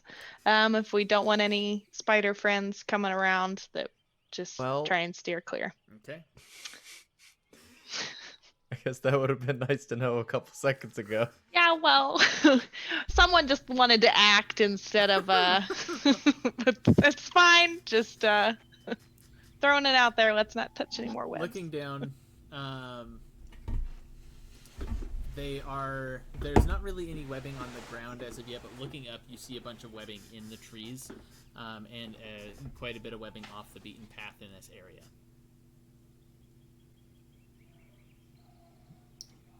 So You. stick to the path. Yep. Don't look up. Just keep going.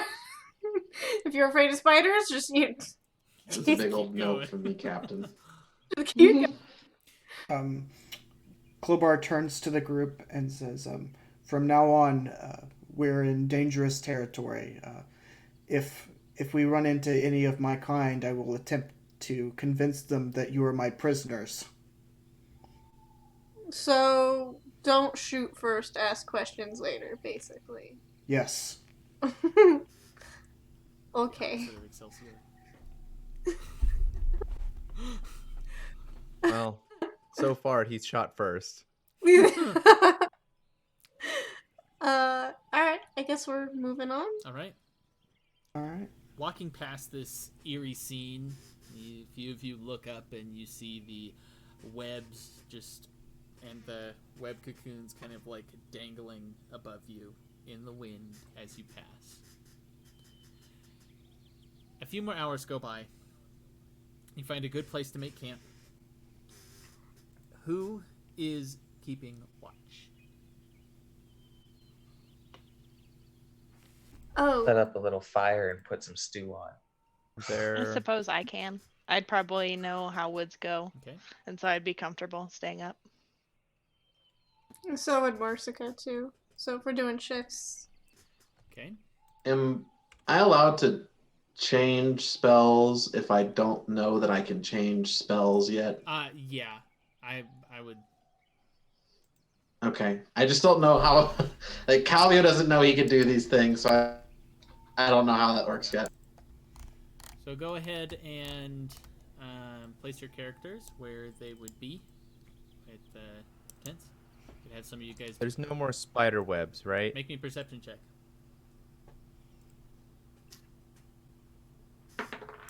What? That's a 19. 19. A few way off in the distance, but you get the sense that making camp in this area, it's going to be very hard finding a place that doesn't have these big spider webs. So like, are all the trees? Is there like a tree that maybe doesn't have? Oh yeah, there's much plenty of spider trees web? that Okay. don't have it. Right. Okay. I don't think I have a token. I just have the whole square. Oh, I need to fix that. I don't have time to fix that yet. We could just go with the hooded token then. With the That's hooded fine. token for now. Sorry about that. It's okay. Oh wait, never mind. My square is already out there. Yeah, I just moved it down. Sure, we'll do that. So, is there anything you would like to say to each other before making camp for the night?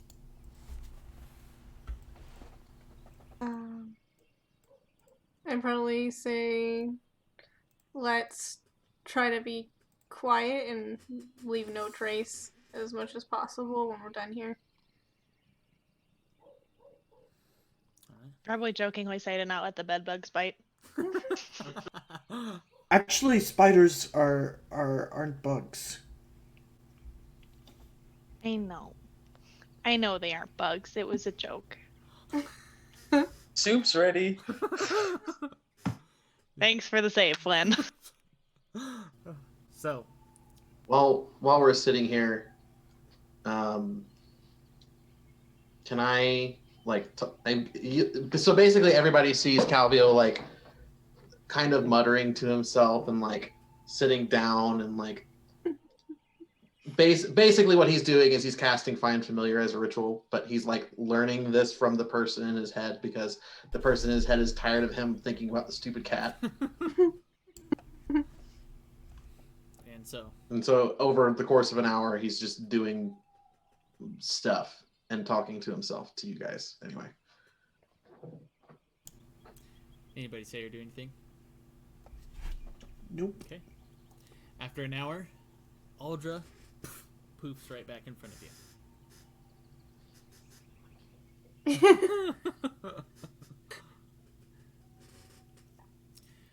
So, who is taking first watch? I figured I would. Siga? Yeah. Okay. Sure. So we're just gonna go on my screen clockwise. David, go ahead and roll me a d6. Would we have lost our bardic 4. inspiration by this now? point, yes. It's a 4. Okay. Cool.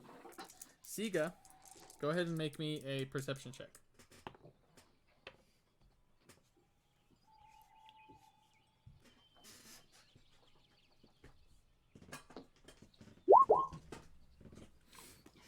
What did you get? Ooh, good. Nice. Oh, no. It just popped up. I'm sad for you. Oh. What'd you get? 7. 7. Oh no. Wait, what was the? I Doesn't know. like you very much. Not when it's important, apparently. So, your watch goes by without much of a event. You hear some rustling and some moving around, but you think that's mostly just the forest around you.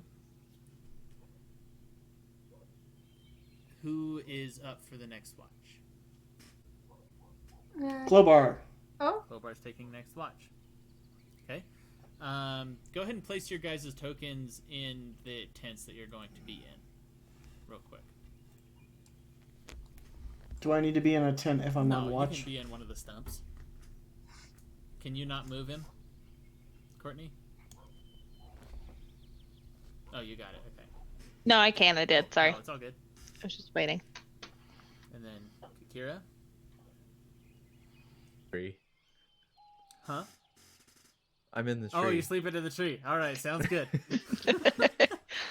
Clobar, go ahead and make me a perception check. All right, and Clobar is going to use one of his divination Okay. rolls.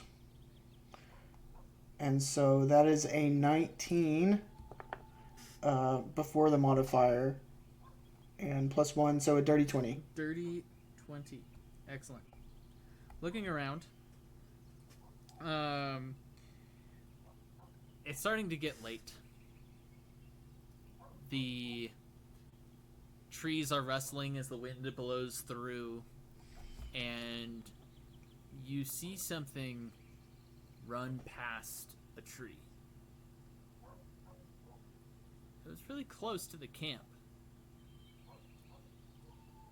With your 20 perception, you see that there was a bit of a blur around it. Clobar is going to shoot a firebolt towards where he saw it. Towards where you saw it. Okay, Go ahead and make me a attack roll. Okay.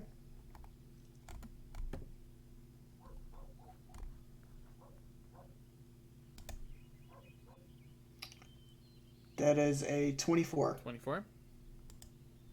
Okay.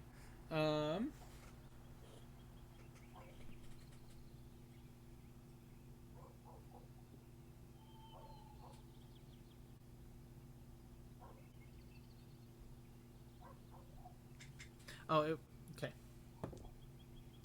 You watch as it strikes the nearby tree that it was at.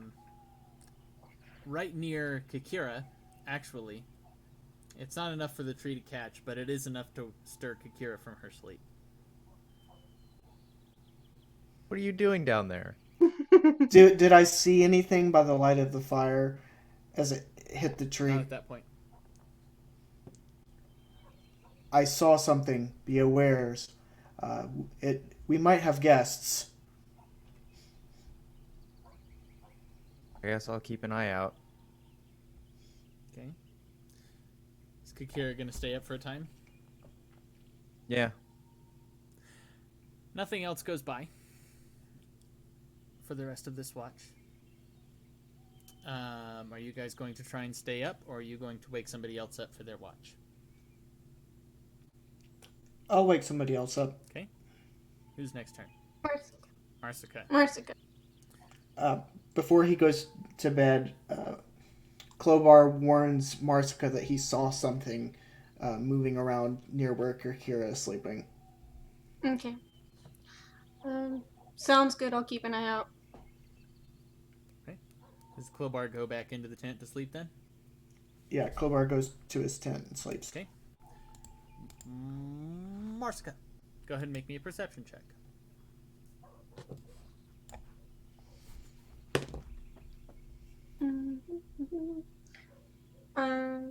That is... Where the heck is my perception? Okay, 16. 16. All right. The irony behind that statement.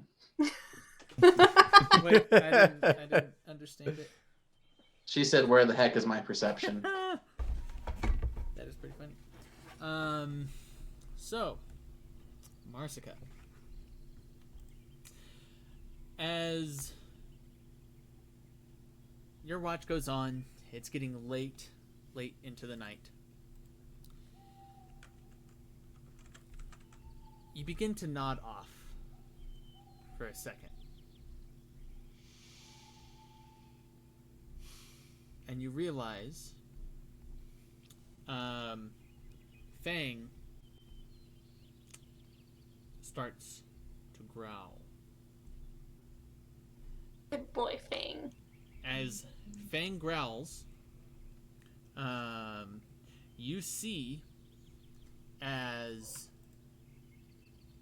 5 panther-like beasts jump out and start rushing the camp. Oh boy. I get to loudly be like, wake up!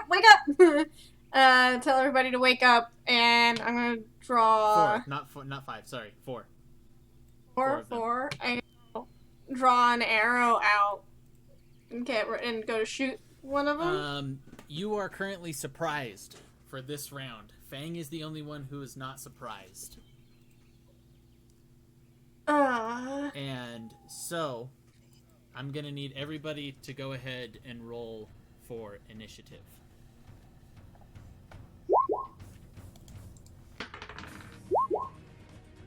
Awesome. Are you kidding me?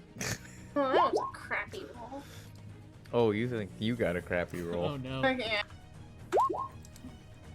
Nat 1. That's 2 tonight. Whoop. Courtney offsets it with her nat 20. You're fine. Fang got the good roll. Okay. Good job, Fang. For once.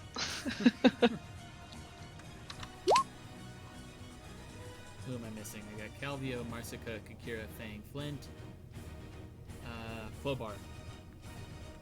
4. Okay. Flobar got 4. What did Flint get? I'm just gonna ask questions.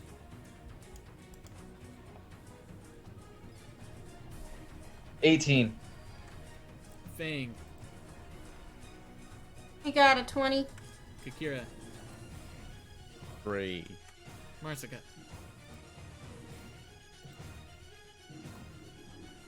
8. Calvio. Also 8. Let's 8. Descending. And then... Oh, I forgot to put in Displacing Beasts.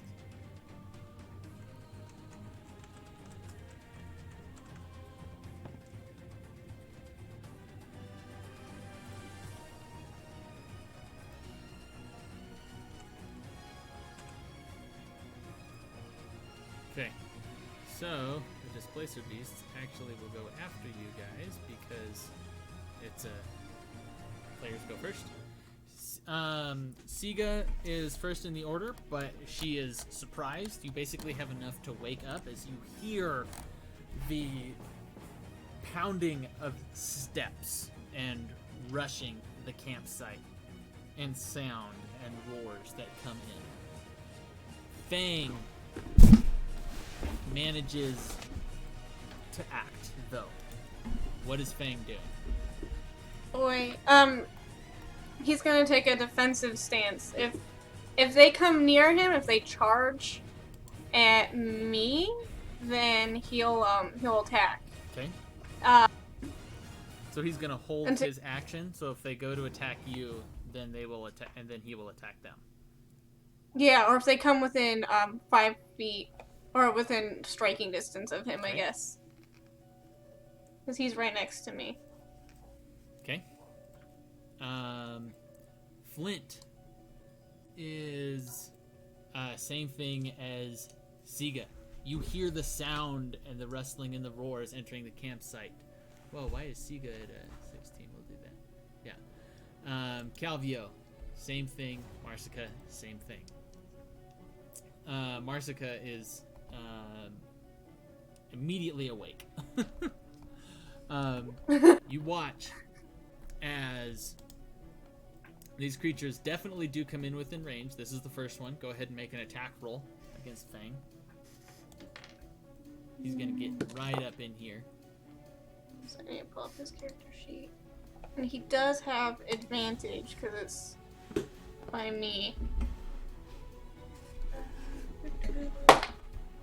Oh, alright, first one was the winner, but they're both good. 19 for the first 19. Oh, it has disadvantage on the attack. Sorry.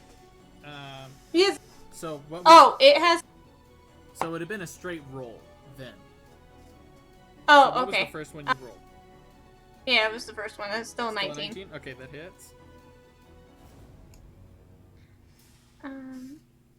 What is his thing again? Looking for it. Right, 2d4 plus 2.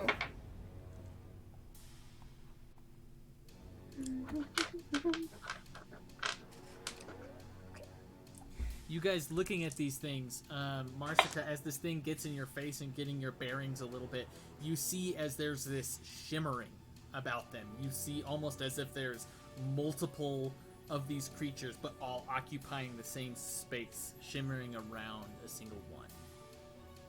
Great. Shimmering. Okay. 8 by the way. 8 damage. 8 piercing damage, Piercing yeah. damage. Okay. Okay. You watch with this one as it's the shimmering effect, or this displacement effect, stops on this one as it takes damage, and it needs to make a strength saving throw or be knocked prone because of Fang's ability. Mm-hmm. 15. What's Fang's DC? DC is 11. He makes the save. You watch as this thing, as it kind of snarls at being bitten by Fang, and its tentacles come up from its shoulders that you see more clearly now that it is more clear to see. As one of the first tentacle comes in to try and strike Fang. What's Fang's armor class? I should have left his character sheet up. 15. 15. That does hit. Damn. So that's going to be...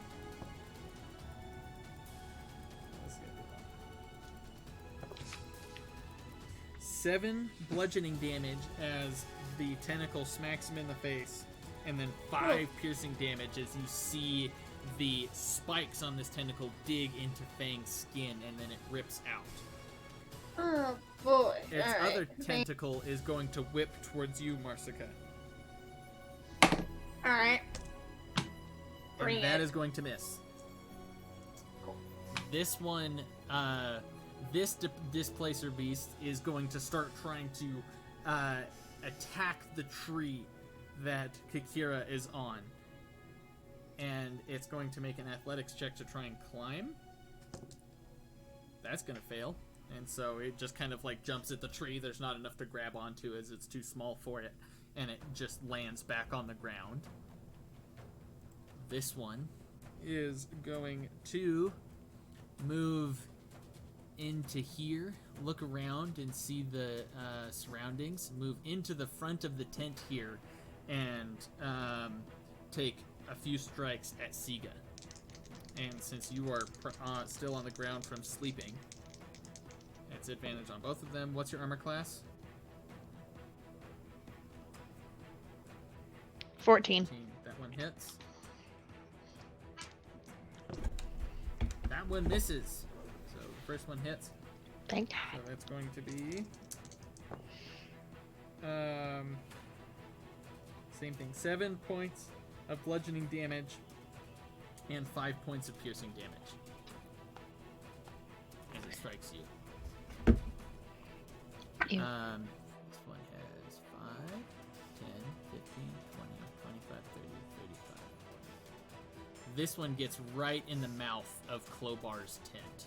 And Clobar, you hear, like, now that it is your turn, the snarling of a beast is at the front of your tent. Okay. And you're still surprised for this. Sorry. It's still the surprise round.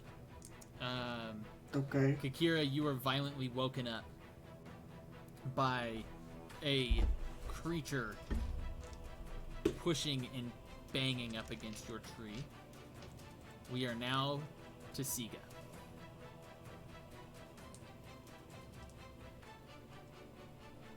Okay. So sorry, I was trying to remember something. All good? With Fang my, is on deck. okay. 10, 15, 20, 25, 30, 35. This one gets right in the mouth of Clobar's tent. And Clobar, you hear, like, now that it is your turn, the snarling of a beast is at the front of your tent. We are now to Siga. Hey, I need to run and take my medicine No, real it's all quick. good, man. Take your time. You're Alright, at I'll the be right bottom of the back. turn order too, so.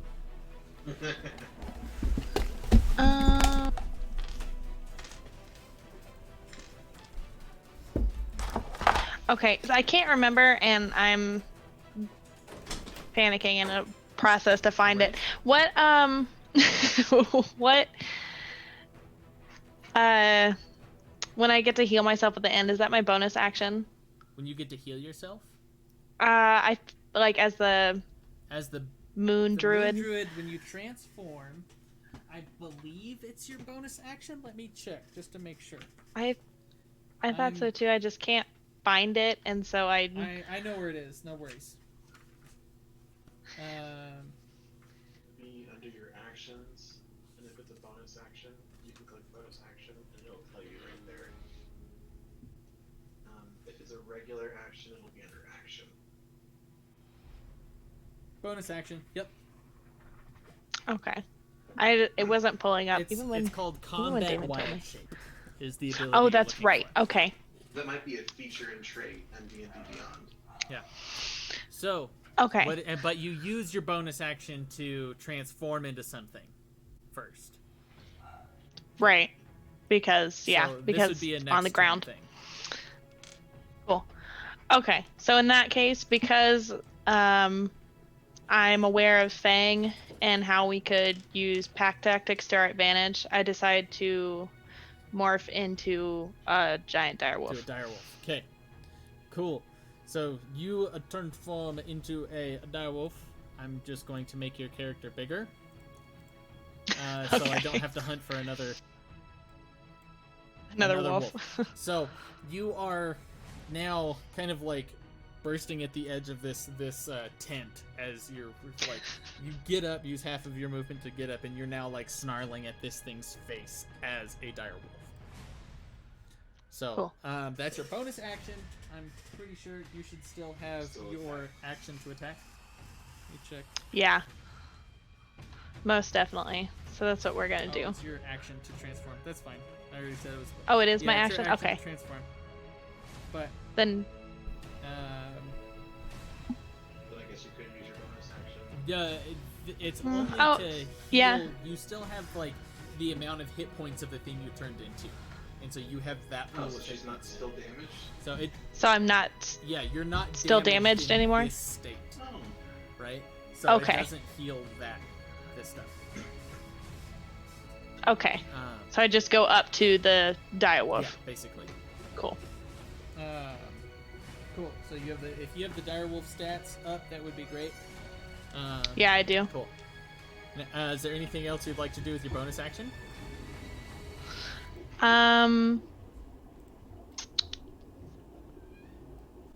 Let's see. As a wolf, I guess I can't. I don't think so. Okay. Fang is up. All right, he's looking not so great now. He's gonna come a little bit closer to me, and he's gonna go ahead and attack this one right Okay. here. Where'd my D20 go? Oh, Why did I- where's Marsica at? She's underneath the panther thing. She's underneath the panther? Yeah. Why Yeah. is she... She's right. Oh, if I on my screen it shows that she's over here off to the side. Like Oh, that's funny. Here, I'll just pull her out. So okay, she's like cool. Because if I would have known you were standing right there, I wouldn't have put the displacer beast on top of you. So that's not how the game works. What? Okay, he gets advantage this time, right? Like Yeah, normal? he does. Alright, 18. 18 hit? Yeah, he hits. Because the displacement on this thing has stopped.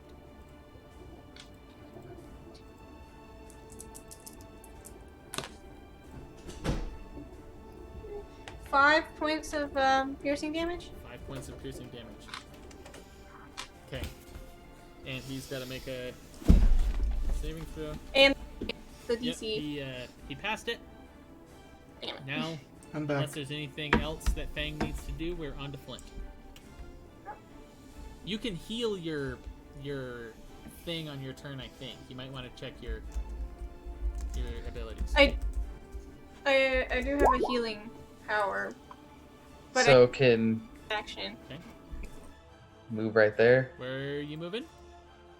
Yeah. right next to You can Fang. definitely move. I Right see next to that Fang. he's hurt a little bit, right? Okay, I'm gonna use Cure Wounds on Fang. Okay. Eh. 5 points of healing Oh, good. for Fang. Oh, That no worries. definitely.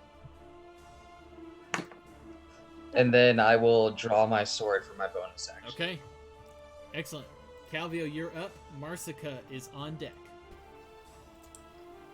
So I'll spend half of my movement to get up, and I'll instinctively go for my daggers, which would be normal for me, but then I'll hear in my head them say, no. And I'll be confused and pull out my rapier instead. And then I'll get a quick, like, sort of like panicky explanation of this. And Calvio will start blade singing at this point. And Alright. like almost having someone else do the work for him at this point. He's like, I don't understand what I'm doing, but okay. So you all hear this, like, arcane influenced song that just fills the area. Flint, you are very inspired.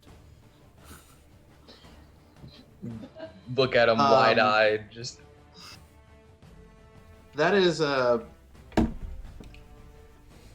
bonus action. Okay, cool. I just wanted to make sure. Cool. And then I will go up to the one in front of me, and To stand up I'll- since you were laying down. I guess he's like right on top of me, basically. At least that's what it looks Yep. like. I mean, he's at the mouth of the tent. You are right next to him. How far? These are 5-foot squares. And so I guess that's 10 feet between this one and the next one, right? Yep. Or is it 5 feet? That's 5 feet. Hang on, I can actually. Okay, cool.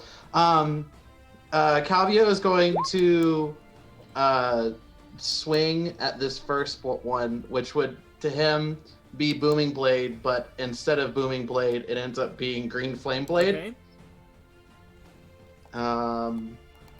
Which is basically it works the same way. It's just a little different on When the it end. moves, right? It takes the damage. No, so if I hit it, then I can make fire leap from the one I hit to someone 5 feet from it, and they Ah. take flame damage. Okay. And so that is. Oh, I need to go to the thing. Do the plus 6. Okay. 22 to hit. Yep, that one does hit. Okay. Since that one doesn't have the displacement stuff on it right now. And then D8 plus 4. Marsica's on deck. That's 8 points of damage, and the one down here takes. Let me make sure I'm doing this correctly because I'm just in a fire damage equal to my spellcaster modifier, so he takes 4 Does fire it just damage. automatically take the damage? Does it just leap and it It does says damage? on a hit, the target suffers the weapon attacks normal effects, and you can cause green fire to leap from the target to a distant creature of your choice that you can see within 5 feet of it. The second creature takes fire damage equal to your spellcasting ability Oh, modifier. okay, cool. How much damage was it?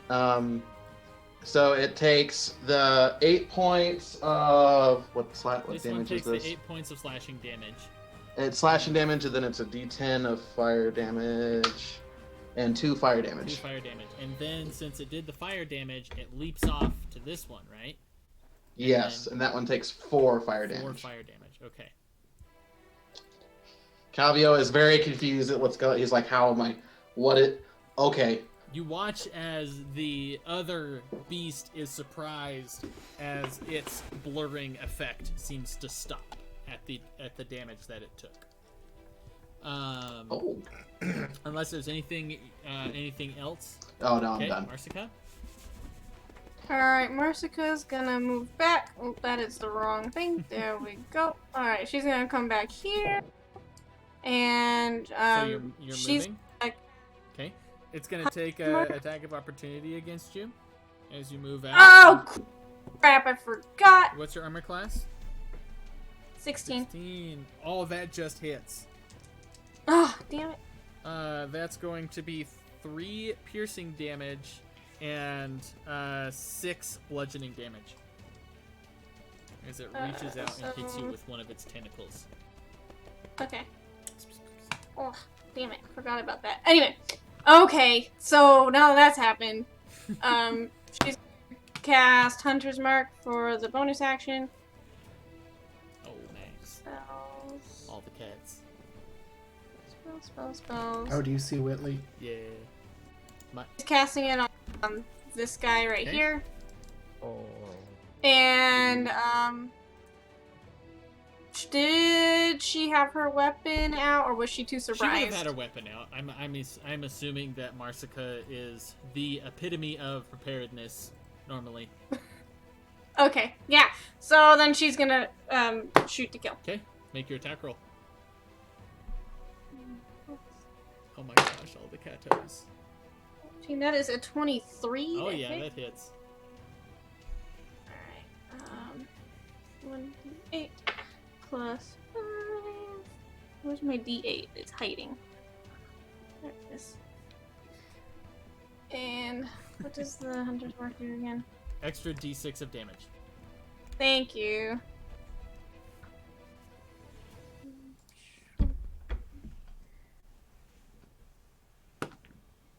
Woo! Okay. I'm assuming that was a 6. Oh, it was an 8. I haven't rolled the d6 Oh, yet. nice. Yeah. So 8 damage plus your dexterity mod, right? Right, so, hold on, so it was 1d8 plus 5, so that's 13. 13 Oh, that hit plus pretty 5, hard. 18. So 5 points of damage from the Hunter's Mark. Yeah. You watch as that thing looks, it's starting to bleed a bit. It's taking some damage. Anything else on your turn? No, that ends my turn. Okay. It is now these beasts' turn. This one is going to turn as it sees you attacking its pack mate. It's going to move in close to you and make 2 strikes. Oh, that one's gonna miss. That one, you said 16. That one will hit. That's going to be 4 points of bludgeoning damage and 6 points of piercing damage. Alright. And at the end of this one's turn, you see as the displacement effect begins to to start again. This one is going to stay right where it is, and it is going to make the first strike at the human that it had struck it. So Calvio, what's your armor class right now? 21. Whoa. Yeah, okay, that doesn't hit. Gonna make another strike. Frustrated that it did not hit. That also will not hit. Oh, yeah. Yay, Blade Singing. Yeah. This one is getting frustrated at the close quarters of the fighting. It's still going to attack Siga. I'm assuming that's going to hit because you're using the Direwolf armor class, which is 13 if I remember. Yeah, it's 14. Yep, that hits. And then that's going to be 7 points of bludgeoning damage and 4 points of piercing damage for the first attack. And then Yeah. the other one, it's rolling pretty good. That one's going to miss. Clearly. Thank God. This one, the tree is about 20 feet high. So you, Kikira, you watch as it had tried to reach up with one of its tentacles, but it did not connect since you were out of reach. It's then going to back up and push on the tree, I need you to make me a dexterity saving throw to stay on top of the tree. Kikira. That's a 21. Oh yeah, you're fine. You watch it barely shakes the tree for you. That's the end of their turn. You watch as the end of this one's turn, it begins to shimmer once more. Clobar. Clobar is going to use his movement to get up. Okay, half the movement to get up. Kikira Yep. is on deck. And which was the one that looks bloody? This one looks the most hurt. Okay. Well, he is going to see his friend Marsica caught between two of these beasts, and he is going to say, "Hold on, help is coming." And he is going to cast Magic Missile at 2nd level Okay. and send all 4 bolts at this All guy. right, go ahead and roll for damage, since Magic Missile automatically hits. He hits. What? Missile. Automatically hits? Yeah. God. That's the thing with Magic Missile; it automatically hits its targets. Oh, that's There's bomb. a few things that can stop it, though. That is 10 points of force Total? damage. Nice. You watch as it is struck in the rear, and the shimmering stops. Why didn't it take the health away? Again, once more. Is there anything else Clobar is doing? Clobar is going to... Nope, All right. that's it for Clobar. Kikira, you are up. Siga Alright. is on deck. I'm gonna channel divinity. And I'm gonna go for this one right here. Okay. So basically, it has vulnerability to all of an attack's damage. Oh, for nice. whoever attacks Okay. it. So let me put an effect on that so I remember. This one right here. Yeah. Why is it not letting me do the thing? There we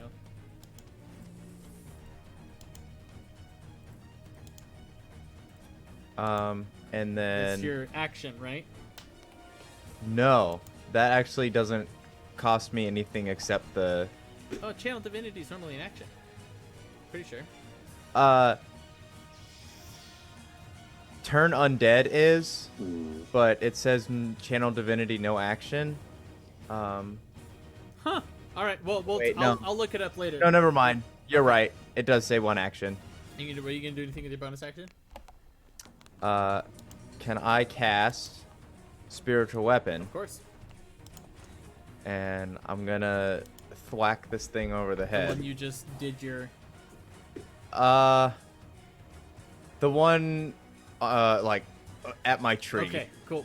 I'm gonna hit that one. As it appears, go ahead and make me an attack roll with disadvantage. Okay.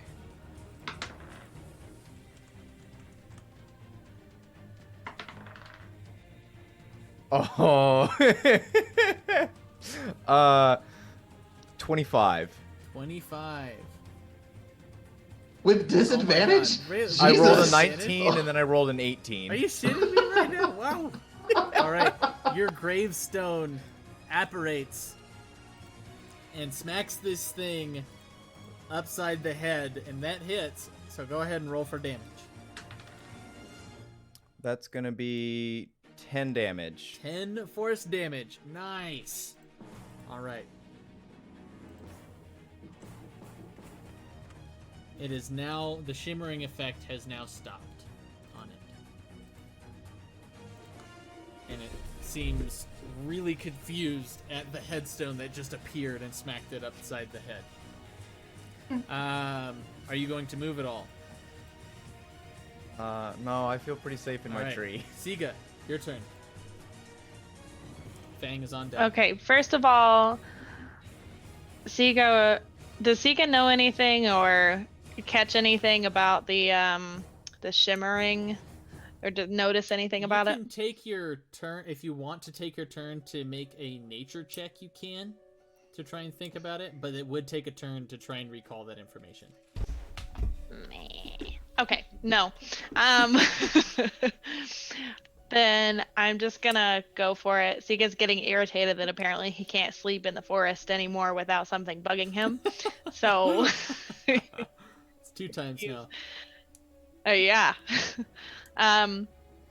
So he's gonna go ahead and attack the one that's right here in front of him in his tent. Make your attack roll. Okay. And so with the direwolf it says 2d6, so I roll 2 of them at the same time. Roll your Or roll just roll it one of your twice. d20s, because you would roll 2 d20s if there was an ally also engaged with it for pack tactics. Okay. Okay, that's a 6. Yeah, that does not hit, sadly. Yeah. No. So, would you like to do anything for your bonus action? You can use your combat wild shape to regain some hit points if you'd like. That's exactly what I was gonna do. Yeah. I'd have to look it up to see how much hit points you regain, but we can just say we'll move on and let you do that. Just for Okay. the sake of expediency. Fang. Yeah. Fang's up. What's Fang doing, Heaven? Oh, he's gonna continue to attack the one he's next to with all his buddies right Okay. there. Your attack roll? It would be with a straight roll because it has its shimmering effect up at the moment. Okay, then that was a 19. Well, fine then. Yeah, that hits. Roll for damage. Did you crit on the other one? She just Huh? didn't roll it yet. Did you crit on the other one? No. Oh. No, I was just gonna roll to see if I could crit. You know, Yeah. because... Roll for damage. Flint, you're up. What is it? 2d4 plus 2. I need to stop playing with my dice. I keep losing them. I also keep doing that. I don't know where 4 is. Oh, there it is. I found it. Is Fang still hurting? He's okay. He's at 10 out of 17 health now. So he's like less bad. What is it? 2d4 plus 2? Is that what it is? I'm gonna heal Fang again. Okay. Yeah, he's at, that was 5 points of piercing damage. 5 points of piercing damage. Alright. Yeah, that hits him. He has to make a DC save. He just barely makes the save. And I'm assuming that's Fang's turn. Flint is healing Fang for his turn. Fang is now up 5 more points. Is Flint going to do anything else? Nope. Okay, Calvio. I'm gonna do the same thing. Okay, make your attack roll. Marsica's on deck. 6. Yeah. Oh, I crit. It's 26. Oh my god. I'll show you the Since dice. It did damage. You don't, it's a normal straight roll too. Go ahead and roll double dice. No, I trust you, man. Okay. Courtney's right there. I guess she could have looked No, at it it's too. all good. I trust you. Okay, so for the weapon attack, it's where's my D8? Here it is. It's 3, 9, 10, 13. For the rapier, and then do I roll double damage on the green flame blade as well? Did you cast Green Flame Blade again? It's double dice. Yes. So it's whatever dice you rolled on a crit, it doubles it. So, yes.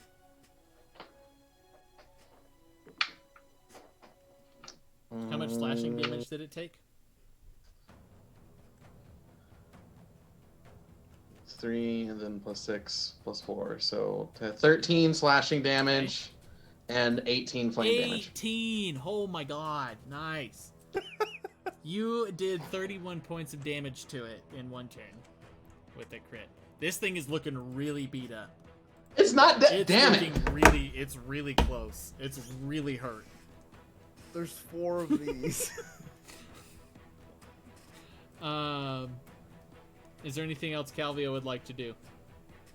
In a level, yes. Fair enough. Marsica. Okay, so this guy next to me, is he like right next to me, basically? It looks like he he's right is. next to you. Alright, I guess I'll have to deal with him. Alright, You can risk the Alright, attack so- of opportunity and leave a space if you want to, or take a... Yeah. well, there's 4 of them, so, you know, I think I'll switch to my short swords as a bonus action, correct? Yeah. Yeah, alright, I'll switch to my short swords and I'll attack him, and I roll for each hand, correct? Your main hand, since the offhand would be the bonus action. Oh, okay, I see. So just the main hand. That is a dirty 20. That hits, because its shimmering effect is gone. 1d6 plus 5. That is 10 points of, whatever damage. of slashing damage. Nice. Slashing damage. Yeah. Oh, I know, this says piercing. For the short swords? Oh, Yeah. okay, piercing damage then, that's fine. Alright. Yep. Did a pretty good amount of damage to him. Are you going to do anything else for your turn? Nope, that would end that Okay. one. We are now on to the beasts. This one is going to attempt to strike you twice, Marsica. The first one will hit. Roll really low on damage. Oh, when it goes to make an attack at her, I'm going to use Cutting Words, my last Bardic Inspiration die, as a reaction. Okay. What does that do? Oh no, he froze. Oh no. Oh boy. Oh. No! Of course, as soon as you asked him a question, I too. know. Oh, is he back? There he is. Okay, cool. He's back. Is it working? now we're- Did it we're work? good. Yep. I sent the spell into the chat, or what it does. And subtract the number from the creature's roll. You can do so after the roll, but I rolled a you 5. rolled a 5. What's Marsica's armor class? 15? 16. That turned it into a 15 to hit. So it Yeah. just misses the first attack. So now it's gonna go for its second attack, and that one will miss. All right, Woo. cool. Now there's that one. This one is going to take its turn. It's going to look towards Calvio and snarl menacingly, since it had taken a great deal of damage from him, and attack him both with his things. Your armor class is 21 right now. 21. That one does hit. What did it roll? 15 plus 6. Then I'm casting shield, so now my armor class is 26. Okay, and it doesn't know better, so it's going to attack you again. And that one will miss. So it goes, as you put the shield up, it goes bam, bam, right on top of it, as you feel the force almost pushing you back slightly. This one is going to try and attack Siga a few times again. The first one will miss. The second one will hit. Okay. That doesn't sound good. I'm very sorry. That's going to be 10 points of bludgeoning damage and 6 points of piercing damage. It rolled max damage on. It rolled max damage on that one. I should have waited to use that Cutting Words for you. All right. This one is going to try and ram the tree again on Kakira. And go ahead and make me a dexterity save.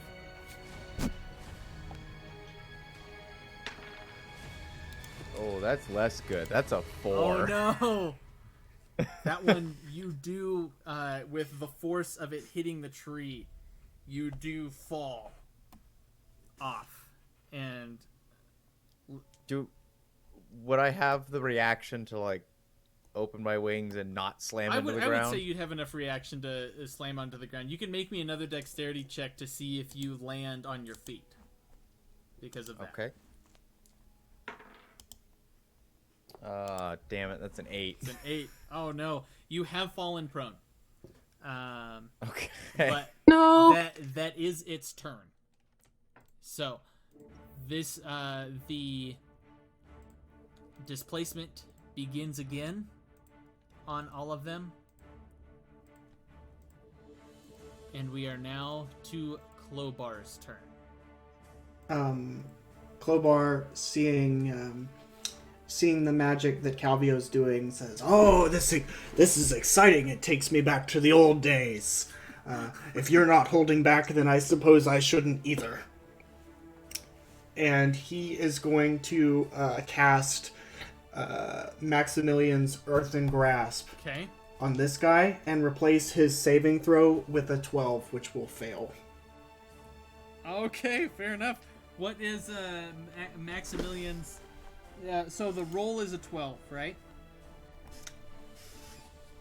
Like, Yeah, it's I'm replacing his strength saving throw to avoid it. So it still adds its modifier to the roll. Okay. Does a 16 fail? No, a 16 does not Okay. fail. So, Gotta love those Big saver sucks. sad. yeah. I'm sorry, man. That sucks. So it still adds its strength modifier, so it still succeeds the roll.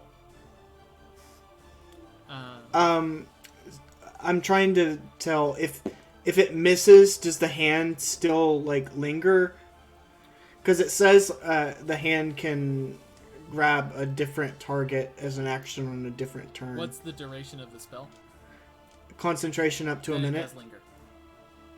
Okay.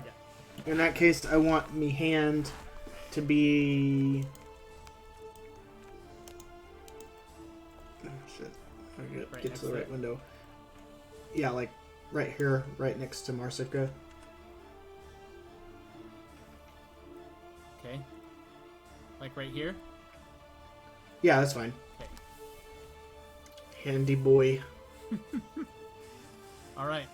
Anything else for Clover? Aaron, just for continuity, I accidentally rolled a d10 instead of a d8 for the fire damage, and there's definitely no way it could have taken 18 damage in fire. It's already happened. Just fix it for the Okay, future, it's I totally just fine. wanted to. I'm not gonna mess it up next I- time. Okay. I appreciate the honesty. Kakira. That's it for Klobar. Kakira is up. Siga is on deck. So I have to use half of my movement to Half get your up. movement to stand up. Okay, so we'll do that. I'm sorry. This was a random encounter, and it was a D4, and I rolled 4. That's So so I'm rude. so sorry. Huge. How is Siga doing right now? Zika's not doing the best. And You wouldn't be able to see Can I- Siga through the tent. So I can can't- you can maneuver yourself to see Siga if you want. Isn't Seagull like the size of the See, tent? he's in the tent. And he can see I mean, a like, little bit, moving it yeah. around, but the tent is still obfuscating. It's like basically what he sees is this like giant wolf-shaped thing, and moving around in the tent, just like moving it around, and then this displacer beast is like trying to whip inside of it. Hit whip. Watch it, nay. Stop. Did Siga hit this one? It hasn't been hit yet. It hasn't Yeah, been no. hit yet. So when it's vulnerable, what does that? That means when it does get mean? hit, it takes double damage from everything. Oh. Do it. That evil Can does to you. oh wait, how far can it 20 move? feet. Wink, wink, nudge, nudge. It can move 20 No. feet. I'm so sorry, man. Wait, that actually, I think that might work. Yeah, you have enough. You have enough to get it over 5, 10, 15, there. Yep, 20. you have enough. So we're gonna move my tombstone. You can attack it with disadvantage since it has the displacement effect on.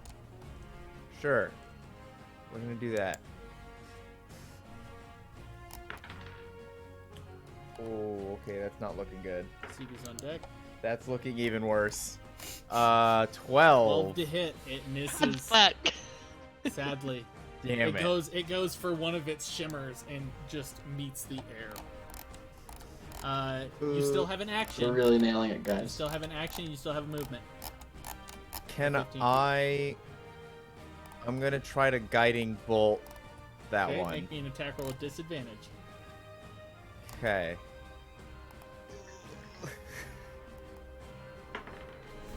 Oh, okay. Well, I'm not gonna hit it. What is it? Well, the first roll was a 2. Oh no! So I'm not gonna bother rolling again. That 12, its armor class is a 13. So it this close. It was this close. I'm so sorry, man. Well, this is gonna hurt. All right. Seaga's up. Okay. And the curse is over. Oh, it's over? How long does it last? The end of my next turn. Oh. Sad day. Big sad. Oh, man. Okay. Well, Ziga's still being stuck in this tent and can't seem to do anything except for get on his feet. He's gonna try and attack, or he's going to attack one more time. Okay. Does the direwolf have multi-attack, by the way? No. Okay. There's pack But no tactics. multi-attack. Okay. Yeah. Oh, I didn't. Roll with. I totally did not do that right last time. It's fine. With Um, disadvantage right now at the moment. You have to roll it twice and take the lower number. Okay. I'm so sorry. Hate this. I'm I so hate this sorry. so much. I crit failed that one hardcore. Oh. You go for a strike, and as you tear a big rip in the tent.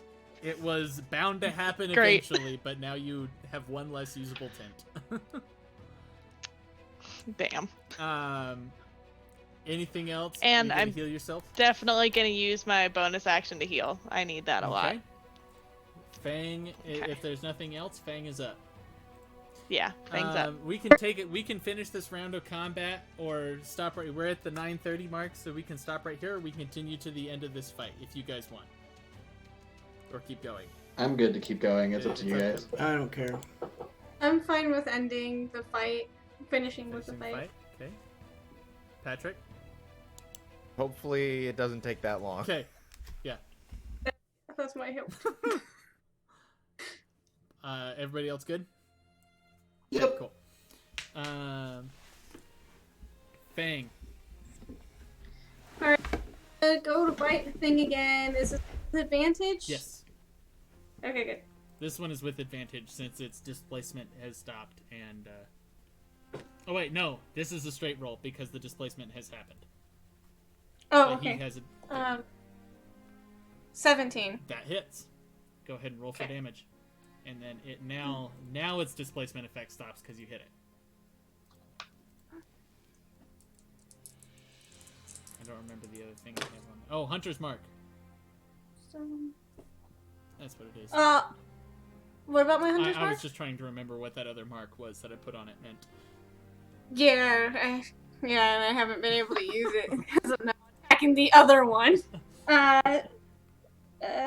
9 points of piercing damage. Oh, how do you want to do this? Ah, yes. Okay. Can Fang bite its head off? I mean, Fang goes for the jugular and just, as with a spurt of blood, brings it to the ground. Yeah, that's good enough. Is Fang going to move at all? Yeah. Yeah. Since we're kind of done. Oh yeah, that's not even nearly. All right. So he's gonna kind of come right over here with me. Flint, you're up. Calvio's on deck. I'm gonna try and attack this guy. Okay. Make that. young sword attack. Oh, you left. Okay. Which one? What'd you hit? Roll.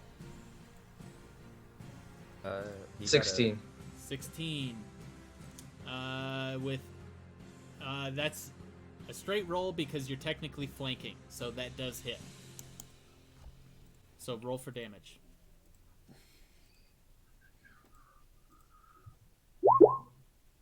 Nope, that did not do it individually. Oh no. Click on the longsword button below it. I got a 6. 6 points of I damage. just rolled my Okay. dice. You watch as the displacement stops. And Siga, you see an opening. You have a better chance to hit it this time. Anything else, Flint, or moving on to Calvio? That's all I Okay. can do right now. Calvio's up. Marsica's on deck.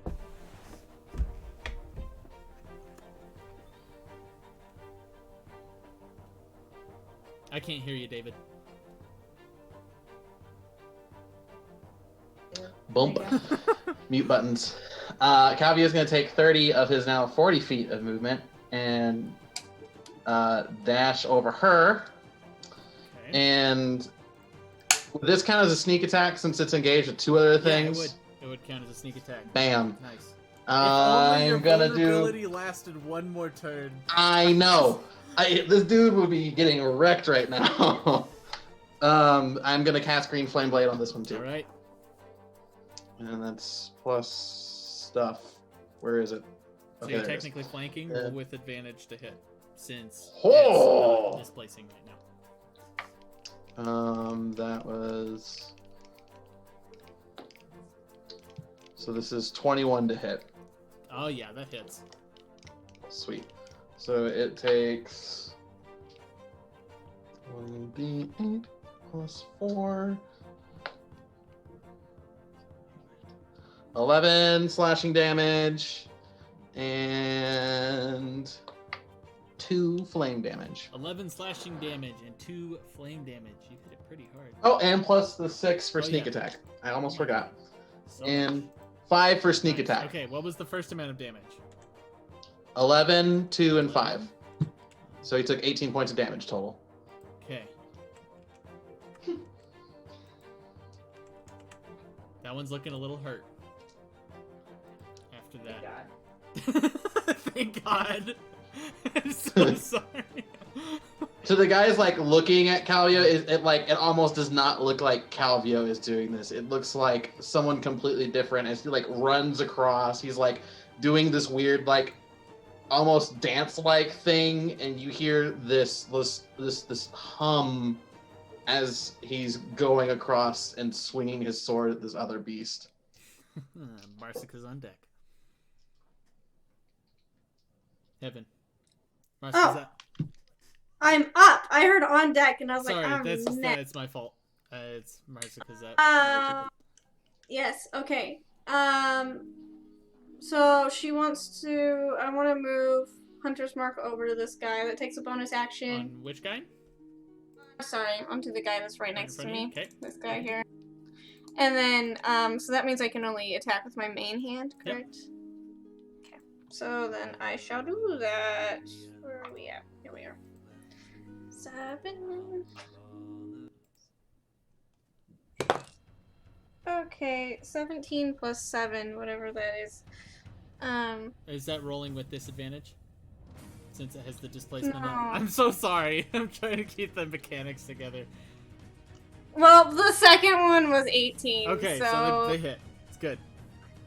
okay, we're good. I was about to be really I'm sad. so sorry. Okay, so I know the feeling. I do the 1d6 plus 5, and then I add the other d6 for my Hunter's Mark. Alright. So effectively so- 2d6 plus 5. True. It's like you're Yep. a fighter wielding a greatsword. Wow, it is! You're right! That is 11 points of piercing 11 damage. points of piercing damage. Oh god, there's too many windows open. I keep clicking the wrong things. 11? This Yeah. one's looking pretty hurt too, at this point.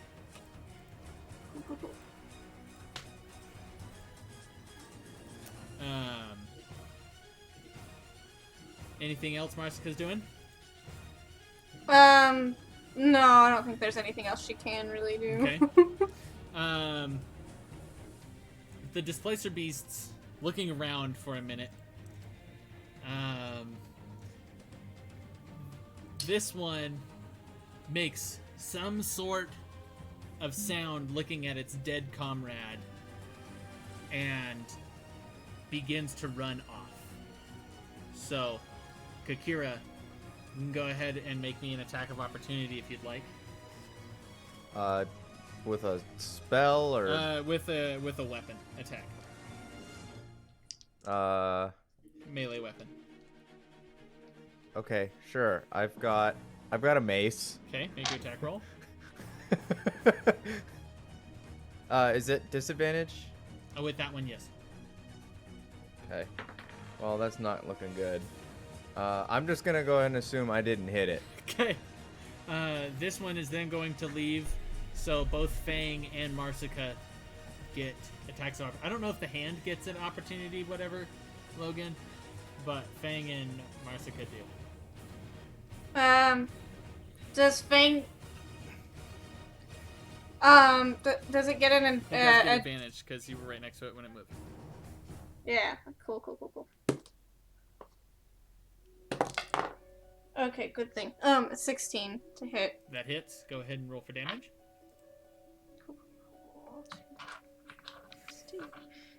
Come here. It's okay. There we go. You guys up here dealing with this Displacer Beast can go ahead and roll for opportunity attacks also, since it's going to try and leave. So 9 points of damage. Is that just straight weapon, or can I cast Green Flame Blade again straight since it's weapon. melee? You don't have Warcaster. Okay. 9 points from Fang, by the way. And now Marsica, you also get an attack of opportunity on him as he leaves. This isn't sneak attack for me, No, correct? since you used it last turn. 25. 25. That definitely hits. I am rolling so well right now. This never happens, guys. 19 The from tendon Marsica in your for the head. first one. 19 hits. Does she get to do both hands? Just one, I think. Since you don't have dual weapon feat. Okay. I did 7 points of damage, Aaron. Okay. 2d6.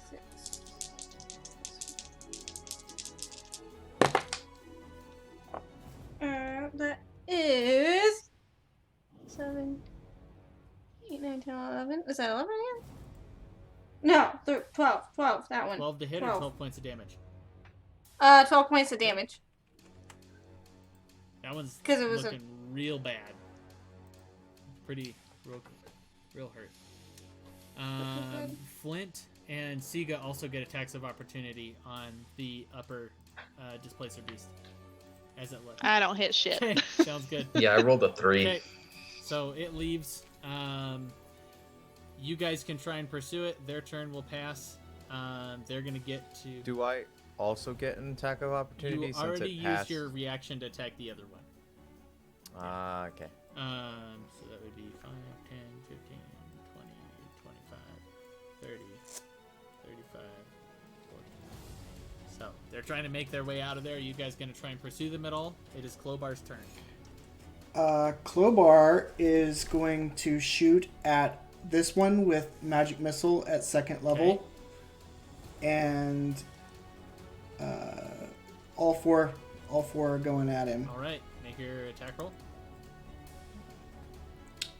All right. Well, I don't have to make an Sorry, attack roll. It's the roll magic for missile. damage rather.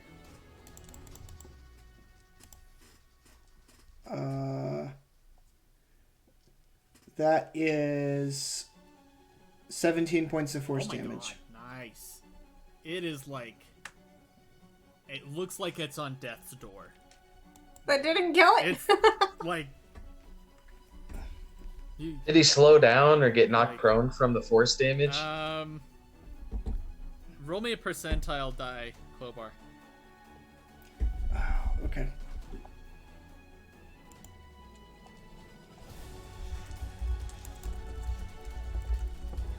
Or I can do it too if it's easier for you.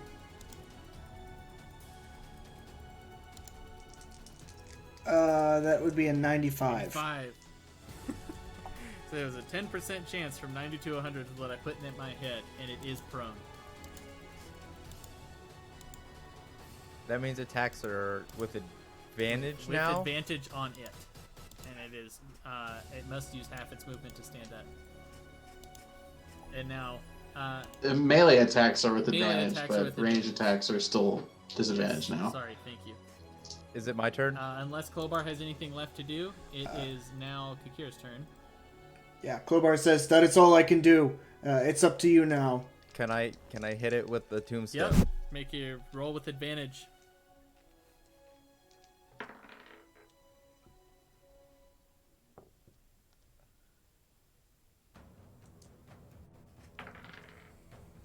Uh, 19. 19. Definitely hits. All right. Go ahead And- and roll for damage. Very unlikely that you.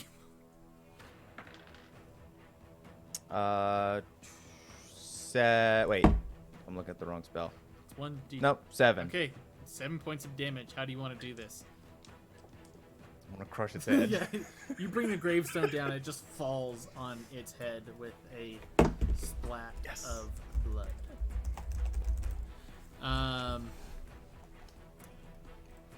Finishing this out, unless you guys want to play it out and try and chase these things down and kill them, they're going to run away from you. You've now killed 2 of their members. How injured is this one? The upper one. And is it shimmering? Yeah, the it upper is one. shimmering. Again, oh, wait, no, Calvio hit it. It is no longer. It's not shimmering at the moment. It's looking a little hurt. I would definitely be going after it. Okay, then it is well- Siga's turn. If we want to keep combat. Well, going. I just used a bonus action. Oh, that's right. Yeah, it is Kakira's turn. Sorry. I'm just gonna cast first level guiding bolt, Okay. and I'm gonna go for that guy. All right. Make your attack roll for me. That's a 26. That's a 26. Yeah, that hits. Cool. 1, 2. Hold on, I gotta grab my dice. I need 4 of these.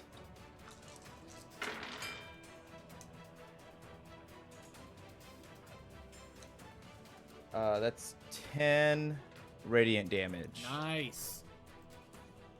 And it is now shimmering. In a different kind of shimmer. Like it's got sparkles on it. Good, It's good Edward. shimmer. It's I was like, wait, how is it? yeah. Sorry, that was a little confusing. I used the same word for 2 different things. Is Kakira doing anything else? That is the end of my turn. Okay. Siga, it is now your turn. Oh shit. Okay. So Siga's mad. Okay. You mad, bro? That he hasn't done anything. That he keeps getting up and not doing anything. So he's gonna run after the one that's closest to What's him. your attack or your movement speed? 50. Oh yeah, you got plenty of movement to get up there. Yeah. I was like, I'm Yeah, you fine. have plenty of movement. And then I'm gonna try and bite him as he runs With away. advantage, since he has the he hit him with the guiding bolt. Thank goodness. Maybe I can do something.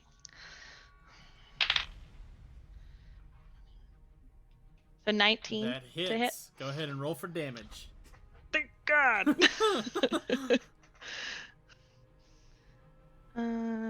Okay, and then when it says 2d6, I roll it twice. Roll 2d6, add them together, and then add, I believe, your 'Kay. strength modifier with that as well. A 3.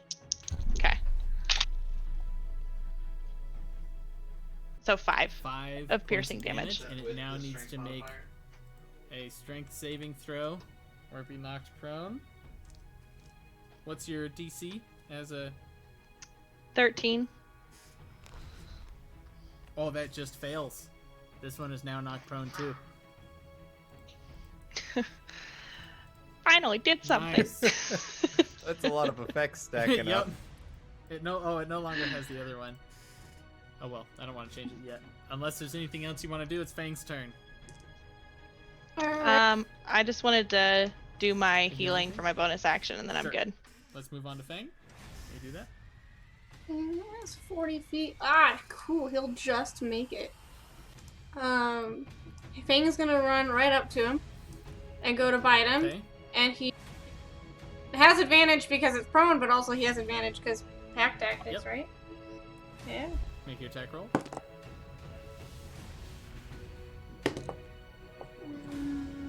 That is a 14. That is a 14. That just hits. Okay. I was like, I don't know. I don't know.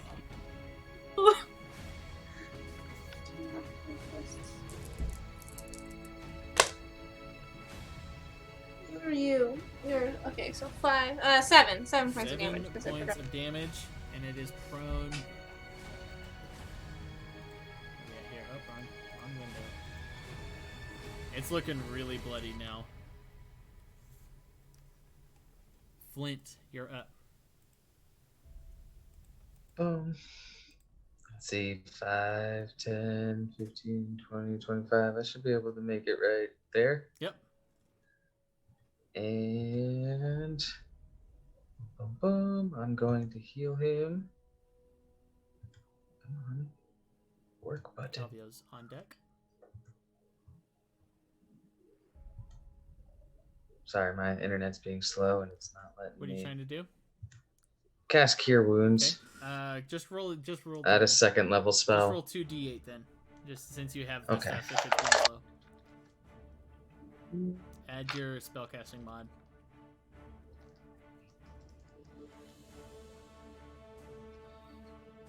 Oof. 16 total. Nice. 16 points of health onto Siga. Flint came and healed you.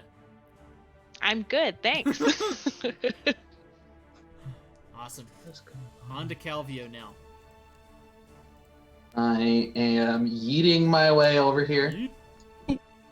and green flame blading that All thing. right. Get a double whammy Yep, here. with advantage since it's prone. Yes. Oh, not that one. 19 to hit. Hits. Okay, and And then then sneak attack because you're within range Uh-huh. of your buddies. yep. So this is where's my D8 here? Okay. So this is the slashing damage. Okay. And takes 10 slashing damage. All right. And then the sneak attack is 1. It should be 2d And then- d6, right? So it can't be 1. Oh yeah, 1, 2, so 3 sneak attack damage. Okay. Then And green flame blade. 6 fire damage, and then the one that's within 5 feet of it takes 4 flame damage as well. Okay, that one takes 4 flame damage. All right, so its displacement stops. And this one, the one you first attacked, you came in and with a single strike to a vital point, you watch as the green flame emanates from your blade into this creature, burning the life out of it as it then jumps over to the next one.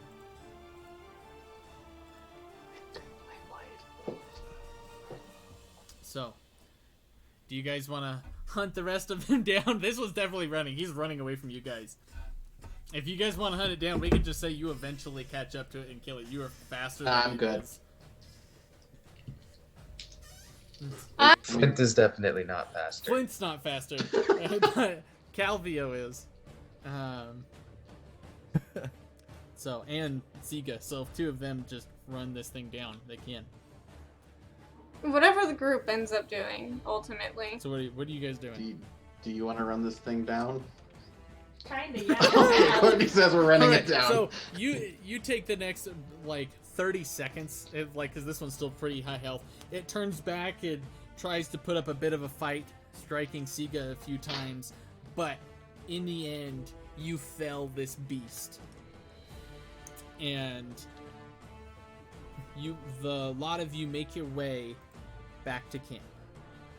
Oh, Klobar, like, as soon as he finished the other one, he had already gone back to sleep. Okay, like, Klobar, he was by done. the time you come back, Klobar's sleeping and just He's hanging snoring. out.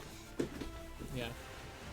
Klobar's But used what's to the time of day? dangers. Because this is This third watch, wasn't yeah, it? this is like 1 in the morning at this point. Yeah. Clint's gonna eat a ration and then go to bed. Okay. And Calvio's going to sleep. Who is taking the last watch?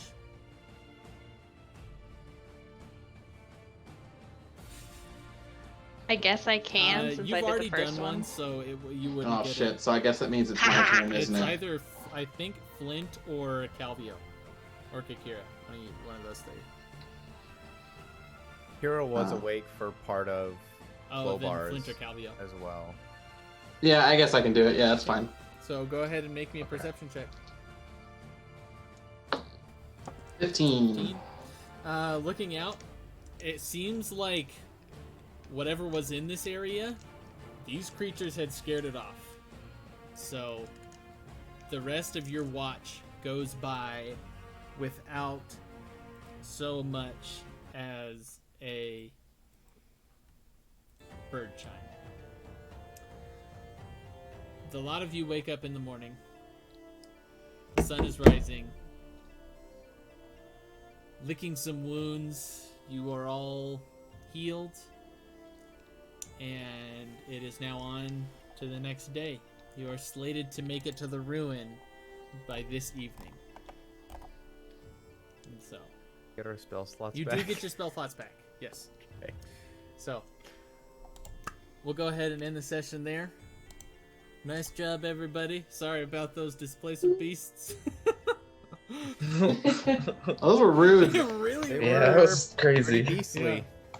So, and it was like, it doesn't help that I rolled a 4 on that D4. I was like, I saw that and I was like, okay, Thank goodness it wasn't Yep. 5. yeah. I need more damage spells. I have so many utility spells. I feel you on that. Yeah. Minus being an animal.